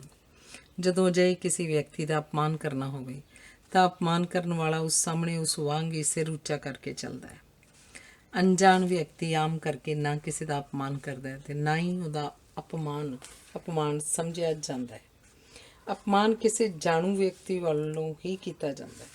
ਅਜਿਹੇ ਵਿਅਕਤੀ ਦੇ ਸਧਾਰਨ ਵਿਹਾਰ ਤੇ ਉਹਦੇ ਅਪਮਾਨ ਕਰਨ ਵਾਲੇ ਵਿਹਾਰ ਨੂੰ ਧਿਆਨ 'ਚ ਰੱਖ ਕੇ ਹੀ ਅਪਮਾਨ ਉਪਰੰਤ ਉਸ ਨਾਲ ਨਜਿੱਠਿਆ ਜਾਂਦਾ ਹੈ। ਜੇ ਕਿਸੇ ਦਾ ਸਧਾਰਨ ਵਿਹਾਰ ਸਦਭਾਵਨਾ ਵਾਲਾ ਹੋਵੇ ਤਾਂ ਅਪਮਾਨਜਨਕ ਵਿਹਾਰ ਉਪਰੰਤ ਉਸ ਵੱਲੋਂ ਆਪਣੀ ਗਲਤੀ ਸਵੀਕਾਰ ਕਰਨ ਉੱਤੇ ਉਹਨੂੰ ਮਾਫ਼ ਕਰ ਦਿੱਤਾ ਜਾਂਦਾ ਹੈ। ਪਰ ਜੇ ਉਹਦਾ ਪਹਿਲੇ ਵਾਲਾ ਸਧਾਰਨ ਵਿਹਾਰ ਵੀ ਅਪਮਾਨਜਨਕ ਹੀ ਰਿਹਾ ਹੋਵੇ ਤਾਂ ਉਹਨੂੰ ਸਜ਼ਾ ਦਿੱਤੀ ਜਾਂਦੀ ਹੈ। ਲਗਭਗ ਹਰ ਕਿਸੇ ਦੀ ਜਾਣ ਪਛਾਣ ਵਿੱਚ ਤੇ ਅਕਸਰ ਹਰ ਪਰਿਵਾਰ ਵਿੱਚ ਕੋਈ ਨਾ ਕੋਈ ਵਿਅਕਤੀ ਅਜਿਹਾ ਹੁੰਦਾ ਜਿਹੜਾ ਤੇਜ਼ਾਬੀ ਬੋਲਦਾ ਹੈ, ਕਾਟਵੀਂ ਗੱਲ ਕਰਦਾ ਹੈ, ਦੂਜਿਆਂ ਨੂੰ ਟਿੱਚ ਸਮਝਦਾ ਹੈ ਤੇ ਹਰ ਇੱਕ ਗੱਲ ਵਿੱਚ ਦੋਸ਼ ਲੱਭਦਾ ਹੈ। ਅਜਿਹੇ ਵਿਅਕਤੀ ਅੰਤਾਂ ਦੇ ਇਕੱਲੇ ਹੁੰਦੇ ਹਨ। ਉਹਨਾਂ ਦੇ ਚਿਹਰੇ ਉੱਤੇ ਅਜਿਹਾ ਪ੍ਰਭਾਵ ਹੁੰਦਾ ਜਿਵੇਂ ਕਿਸੇ ਚੀਜ਼ ਦੀ ਬਦਬੂ ਤੋਂ ਪਰੇਸ਼ਾਨ ਹੋਣ। ਇਹ ਵਿਅਕਤੀ ਜਿਸ ਨਾਲ ਵੀ ਬੋਲਦੇ ਹਨ ਉਸੇ ਦਾ ਅਪਮਾਨ ਕਰਦੇ ਹਨ। ਇਹ ਨਾ ਆਪ ਆਰਾਮ ਕਰਦੇ ਹਨ, ਨਾ ਕਰ ਸਕਦੇ ਹਨ, ਨਾ ਕਿਸੇ ਨੂੰ ਕਰਨ ਦਿੰਦੇ ਹਨ। ਇਹਨਾਂ ਦੀ ਪਿੱਠ ਪਿੱਛੇ ਲੋਕ ਹੱਸਦੇ ਹਨ ਤੇ ਸਾਹਮਣੇ ਹੋਣ ਉੱਤੇ ਨਫ਼ਰਤ ਕਾਰਨ ਚੁੱਪ ਹੀ ਰਹਿੰਦੇ ਹਨ ਅਤੇ ਇੱਕ ਦੂਜੇ ਨੂੰ ਕਹਿੰਦੇ ਹਨ, ਉਹਦੀਆਂ ਗੱਲਾਂ ਦਾ ਕੀ ਗੁੱਸਾ ਕਰਨਾ, ਉਹ ਤਾਂ ਪਾਗਲ ਹੈ। ਅਜਿਹੇ ਲੋਕਾਂ ਨੂੰ ਉਹਨਾਂ ਦੇ ਜਾਣਨ ਵਾਲੇ ਸਾਂਝੀ ਪਰੇਸ਼ਾਨੀ ਵਜੋਂ ਝੱਲਦੇ ਹਨ ਤੇ ਉਹਨਾਂ ਦੀਆਂ ਅਨੇਕਾਂ ਕਹਾਣੀਆਂ ਸੁਣਾ ਕੇ ਆਪਣਾ ਗੁਆਚਿਆ ਸੰਤੁਲਨ ਮੁੜ ਪ੍ਰਾਪਤ ਕਰਦੇ ਹਨ ਤੇ ਜੀਵਨ ਨੂੰ ਸਹਿਣਯੋਗ ਬਣਾਉਂਦੇ ਹਨ। ਕਿਸੇ ਨਾਲ ਹੱਸਣਾ ਸਨਮਾਨ ਦਾ ਤੇ ਸਹਿਮਤ ਹੋਣ ਦਾ ਸੂਚਕ ਹੁੰਦਾ ਹੈ, ਜਦੋਂ ਕਿ ਕਿਸੇ ਉੱਤੇ ਹੱਸਣਾ ਉਸ ਪ੍ਰਤੀ ਅਪਮਾਨ ਦਾ ਪ੍ਰਗਟਾਵਾ ਹੁੰਦਾ ਹੈ। ਜਦੋਂ ਮਾਂ ਬੱਚੇ ਦੀਆਂ ਕੁੱਤ-ਕੁਤਾੜੀਆਂ ਕੱਢਦੀ ਹੈ ਤਾਂ ਬੱਚਾ ਔਖ ਮਨਾਉਂਦਾ ਹੈ, ਪਰ ਇਹ ਕਾਰਜ ਮਾਂ ਵੱਲੋਂ ਕੀਤੇ ਜਾਣ ਕਾਰਨ ਉਹ ਪ੍ਰਸੰਨ ਵੀ ਹੁੰਦਾ ਹੈ ਤੇ ਮਾਂ ਦੇ ਅਜਿਹੇ ਵਿਹਾਰ ਦੀ ਖਿੜਖਿੜਾ ਕੇ ਹੱਸਣ ਨਾਲ ਪ੍ਰਵਾਨਗੀ ਦਿੰਦਾ ਹੈ।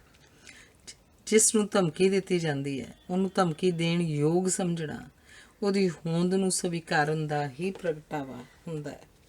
ਪਰ ਜਦੋਂ ਕਿਸੇ ਉੱਤੇ ਹੱਸਿਆ ਜਾਵੇ ਤਾਂ ਇਹ ਪ੍ਰਭਾਵ ਉਸਾਰਿਆ ਜਾਂਦਾ ਹੈ ਕਿ ਅਸੀਂ ਨਾ ਤੈਨੂੰ ਗਾਲ ਦੇਣ ਦੇ ਯੋਗ ਸਮਝਦੇ ਹਾਂ ਤੇ ਨਾ ਹੀ ਧਮਕੀ ਦੇਣ ਦੇ ਯੋਗ, ਅਰਥਾਤ ਅਸੀਂ ਤੈਨੂੰ ਕਿਸੇ ਗਿਣਤੀ ਵਿੱਚ ਨਹੀਂ ਗਿਣਦੇ। ਜਦੋਂ ਕਿਸੇ ਲਈ ਪਾਗਲ, ਬੁੱਧੂ, ਬਗਲੋਲ ਜਾਂ ਮੂਰਖ ਆਦਿ ਵਿਸ਼ੇਸ਼ਣ ਵਰਤੇ ਜਾਂਦੇ ਹਨ ਤਾਂ ਵੀ ਕਿਹਾ ਹੀ ਜਾ ਰਿਹਾ ਹੁੰਦਾ ਹੈ ਕਿ ਤੂੰ ਸਾਡੇ ਧਿਆਨ ਦੇ ਯੋਗ ਨਹੀਂ ਜਾਂ ਅਸੀਂ ਤੇਰੀ ਪਰਵਾਹ ਨਹੀਂ ਕਰਦੇ।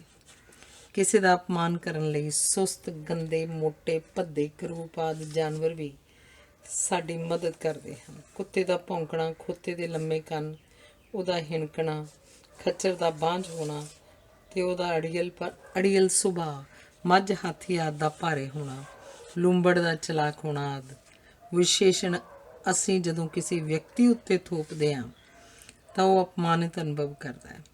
ਅਪਮਾਨ ਕਰਨ ਦੀ ਦ੍ਰਿਸ਼ਟੀ ਤੋਂ ਕੁੱਤਾ ਤੇ ਖੋਤਾ ਸਾਰੇ ਵਿਸ਼ਵ ਵਿੱਚ ਮਨੁੱਖ ਦੀ ਸਹਾਇਤਾ ਕਰਦੇ ਹਨ।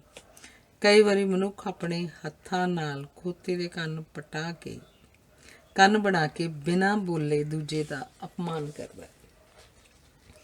ਭਾਵੇਂ ਵੱਖ-ਵੱਖ ਸਮਾਜਾਂ ਵਿੱਚ ਸੁੰਦਰਤਾ ਦੇ ਆਧਾਰ ਵੱਖਰੇ ਵੱਖਰੇ ਹਨ, ਪਰ ਵਿਸ਼ਵ ਭਰ ਵਿੱਚ ਅੱਖਾਂ ਦੀ ਚਮਕ, ਸਫਾਈ, ਸਵੱਛਤਾ ਤੇ ਅਰੋਗਤਾ ਸਭਨੀ ਥਾਈਂ ਸੁੰਦਰਤਾ ਦੇ ਆਧਾਰ ਹਨ।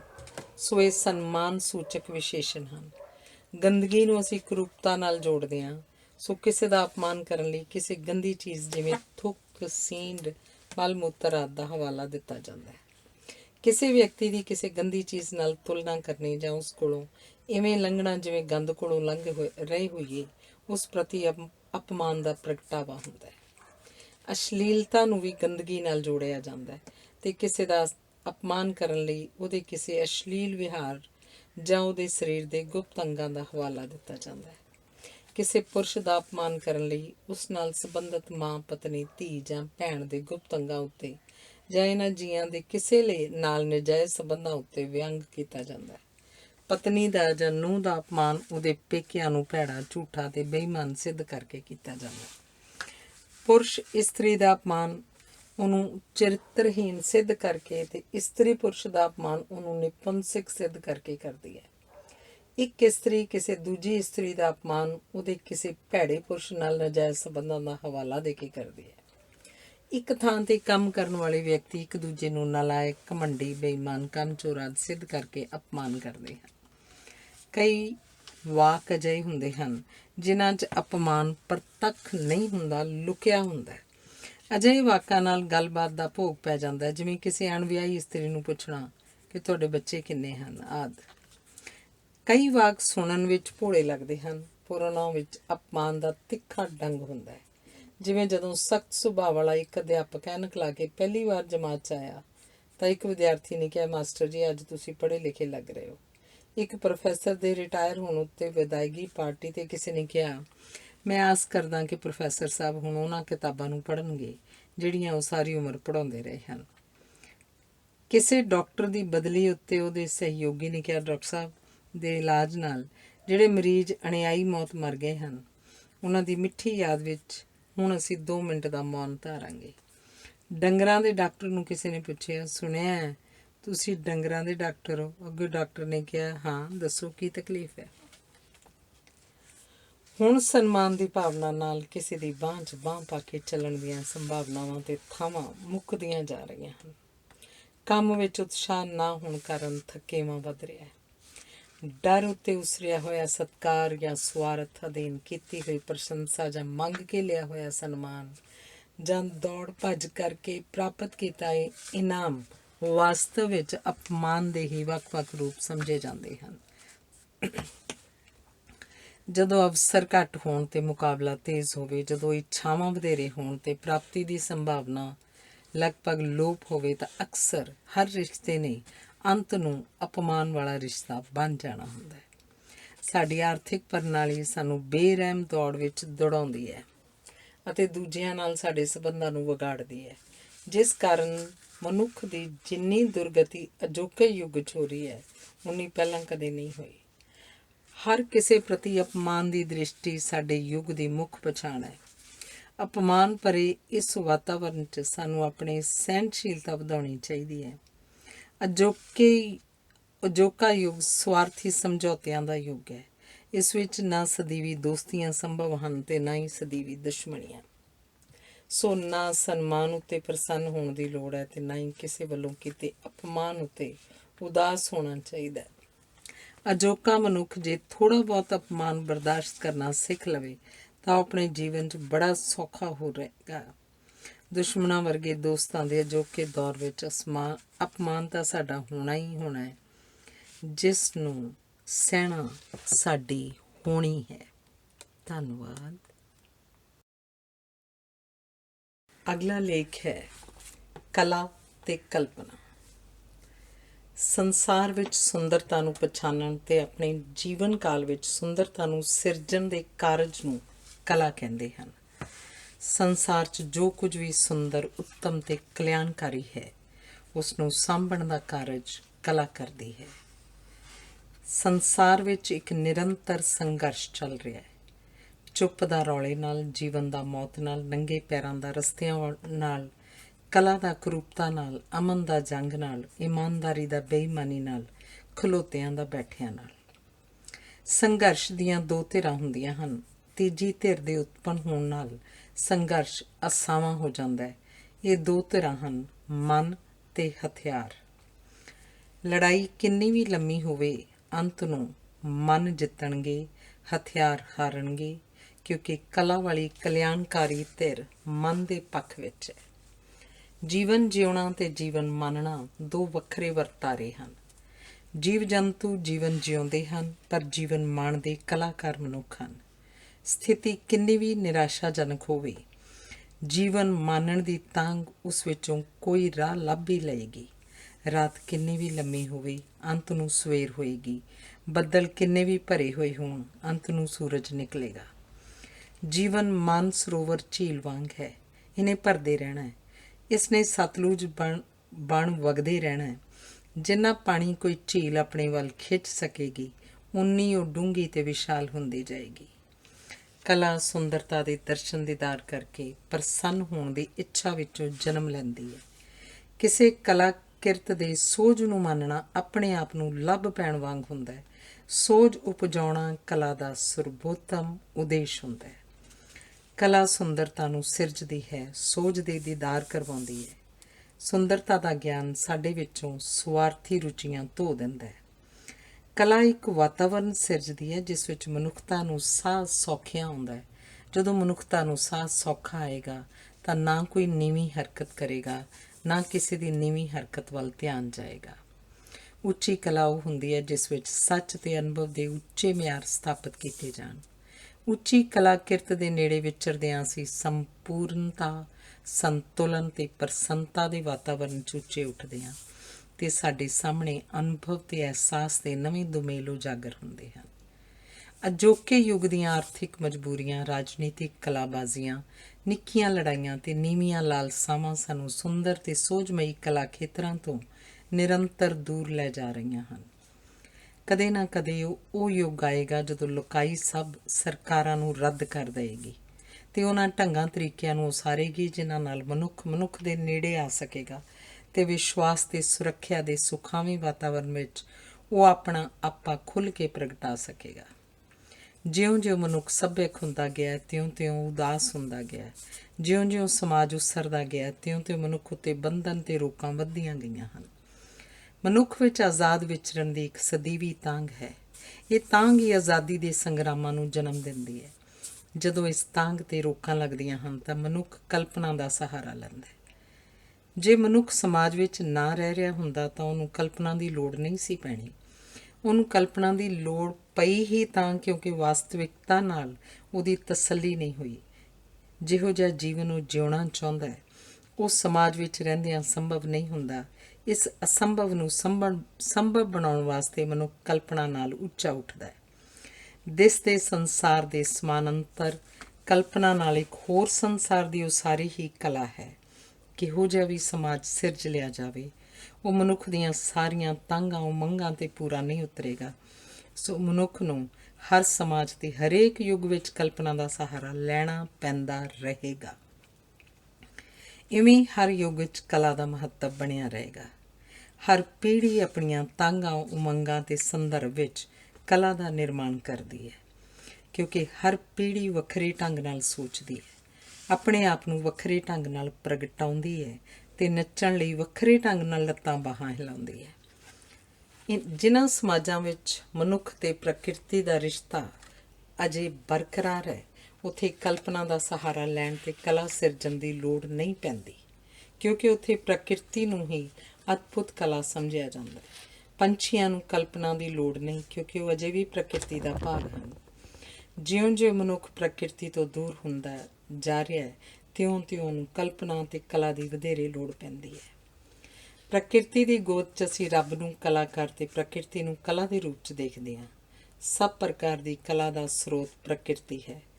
ਪ੍ਰਕਿਰਤੀ ਦੀਆਂ ਸਾਧੀਆਂ ਹੋਈਆਂ ਆਵਾਜ਼ਾਂ ਸੰਗੀਤ ਹਨ। ਪ੍ਰਕਿਰਤੀ ਦੇ ਦ੍ਰਿਸ਼ ਚਿੱਤਰਕਾਰੀ ਹਨ। ਪ੍ਰਕਿਰਤੀ ਦਾ ਪ੍ਰਗਟਾਵਾ ਕਵਿਤਾ ਹੈ।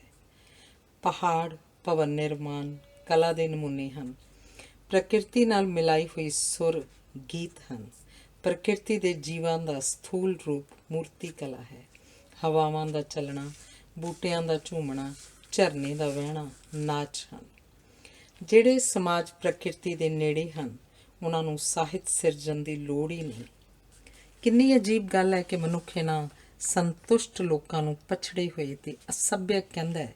ਹੁਣ ਜਦੋਂ ਮਨੁੱਖ ਸੋਚਦਾ ਹੈ ਕਿ ਕੀ ਗਵਾਇਆ ਤੇ ਕੀ ਪਾਇਆ ਤਾਂ ਉਹ ਪ੍ਰਸੰਨ ਹੋਣ ਦੀ ਥਾਂ ਉਦਾਸ ਹੋ ਜਾਂਦਾ ਹੈ।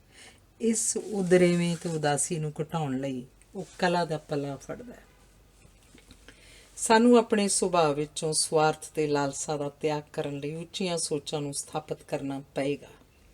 ਇਹ ਉੱਚੀਆਂ ਸੋਚਾਂ ਕਿਸੇ ਦੀ ਮਲਕੀਅਤ ਨਹੀਂ ਹੋਣਗੀਆਂ। ਇਹਨਾਂ ਦਾ ਕੋਈ ਮਾਲਕ ਨਹੀਂ ਹੋਏਗਾ, ਇਹਨਾਂ ਦਾ ਕੋਈ ਮੁਲਕ ਨਹੀਂ ਹੋਏਗਾ, ਇਹਨਾਂ ਦੀ ਕੋਈ ਜ਼ਾਤ ਨਹੀਂ ਹੋਏਗੀ। ਕਲਾ ਤੋਂ ਬਿਨਾਂ ਜੀਵਨ ਦਾ ਭੇਤ ਪਾਉਣਾ ਸੰਭਵ ਨਹੀਂ। ਕਲਾ ਤੋਂ ਬਿਨਾਂ ਜੀਵਨ ਦੇ ਵਿਸ਼ਾਲ ਮਾਰਗ 'ਤੇ ਨਹੀਂ ਵਿਚਰਿਆ ਜਾ ਸਕਦਾ। ਹਰ ਇੱਕ ਵਿਅਕਤੀ ਸਫਲ ਅਸਫਲ ਜਾਂ ਘੱਟ ਵੱਧ ਕਲਾਕਾਰ ਹੁੰਦਾ ਹੈ, ਕਿਉਂਕਿ ਹਰ ਵਿਅਕਤੀ ਜੀਵਨ ਮਾਣਨਾ ਚਾਹੁੰਦਾ ਹੈ। ਹਰ ਕੋਈ ਚਾਹੁੰਦਾ ਹੈ ਕਿ ਦੁਨੀਆ ਸੋਹਣੀ ਬਣੇ, ਜੀਵਨ ਅੱਗੇ ਵਧੇ, ਪਰ ਸਭ ਖੇਤਰਾਂ ਵਿੱਚ ਆਰਥਿਕ ਸਮੱਸਿਆਵਾਂ ਅਤੇ ਰਾਜਨੀਤੀ ਦਾ ਦਖਲ ਇੰਨਾ ਵਧੇਰੇ ਹੈ ਕਿ ਸਾਡੇ ਸੁਪਨੇ ਖੰਡਰ ਬਣ ਜਾਂਦੇ ਹਨ। ਜੇ ਕਲਾ ਦਾ ਵਿਕਾਸ ਨਾ ਹੋਇਆ ਤਾਂ ਮਨੁੱਖ ਦਾ ਕੀ ਬਣੇਗਾ? ਆਤਮਾ, ਬੁੱਧੀ ਅਤੇ ਮਨ ਦੇ ਖੇਤਰ ਵੱਖਰੇ ਵੱਖਰੇ ਹਨ। ਧਰਮ ਸਾਡੀ ਆਤਮਾ ਨਾਲ ਸੰਬੰਧਿਤ ਹੈ, ਗਿਆਨ ਦਾ ਸੰਬੰਧ ਸਾਡੀ ਬੁੱਧੀ ਨਾਲ ਹੈ ਅਤੇ ਕਲਾ ਸਾਡੇ ਮਨ ਨੂੰ ਮੁਖਾਤਬ ਹੁੰਦੀ ਹੈ। ਆਲੇ ਦੁਆਲੇ 'ਚ ਅਸੀਂ ਸਰੀਰਕ ਪੱਧਰ 'ਤੇ ਵਿਚਰਦੇ ਹਾਂ, ਰੋਜ਼ਗਾਰ ਜਾਂ ਉਪਜੀਵਕਾ ਲਈ ਅਸੀਂ ਬੌਧਿਕ ਪੱਧਰ 'ਤੇ ਵਿਚਰਦੇ ਹਾਂ। ਕਲਾ ਮਨ ਨੂੰ ਦਿੱਤੀ ਦਾਵਤ ਹੈ, ਇਹ ਸੋਚ ਨੂੰ ਪਾਇਆ ਸ਼ਗਨ ਹੈ, ਇਹ ਅਨੁਭਵ ਨੂੰ ਵਿਸ਼ਾਲ ਕਰਨ ਦਾ ਬੁਲਾਵਾ ਹੈ। ਤਜਰਬੇ ਦੀ ਅਮੀਰੀ ਅਤੇ ਸੋਚ ਦੀ ਇਮਾਨਦਾਰੀ ਨਵੇਂ ਅਨੁਭਵਾਂ ਦੇ ਬੂਹੇ ਖੋਲ੍ਹਦੀ ਹੈ। ਪਾਲਣ ਪੋਸ਼ਣ ਦੌਰਾਨ ਸਾਨੂੰ ਵਿਸ਼ੇਸ਼ ਸੰਕਲਪ ਅਤੇ ਵਿਸ਼ਵਾਸ ਮਿਲਦੇ ਹਨ। ਅਸੀਂ ਹਰ ਥਾਂ ਆਪਣੇ ਧਾਰਮਿਕ, ਸੱਭਿਆਚਾਰਕ ਅਤੇ ਰਾਜਨੀਤਿਕ ਵਿਸ਼ਵਾਸਾਂ ਨੂੰ ਨਾਲ ਚੁੱਕੀ ਫਿਰਦੇ ਹਾਂ। ਹਰ ਵੇਲੇ ਅਸੀਂ ਇਹਨਾਂ ਨੂੰ ਸੱਚ ਮੰਨਦੇ ਹਾਂ ਅਤੇ ਦੂਜਿਆਂ ਦੇ ਜਿਹੜੇ ਵਿਸ਼ਵਾਸ ਸਾਡੇ ਵਿਸ਼ਵਾਸਾਂ ਨਾਲ ਮੇਲ ਨਹੀਂ ਖਾਂਦੇ, ਉਹਨਾਂ ਨੂੰ ਅਸੀਂ ਪੱਖਪਾਤ, ਅੰਧ ਵਿਸ਼ਵਾਸ, ਭਰਮ ਅਤੇ ਭੁਲੇਖੇ ਕਹਿੰਦੇ ਹਾਂ। ਸਾਡੇ ਪੱਖਪਾਤ ਸਾਡੀਆਂ ਰਹੁ ਰੀਤਾਂ ਅਤੇ ਸਾਡੀਆਂ ਆਦਤਾਂ ਆਦਿ ਸਾਡੇ ਵਿਸ਼ਵਾਸਾਂ ਅਤੇ ਸੰਕਲਪਾਂ ਉੱਤੇ ਆਧਾਰਿਤ ਹੁੰਦੀਆਂ ਹਨ।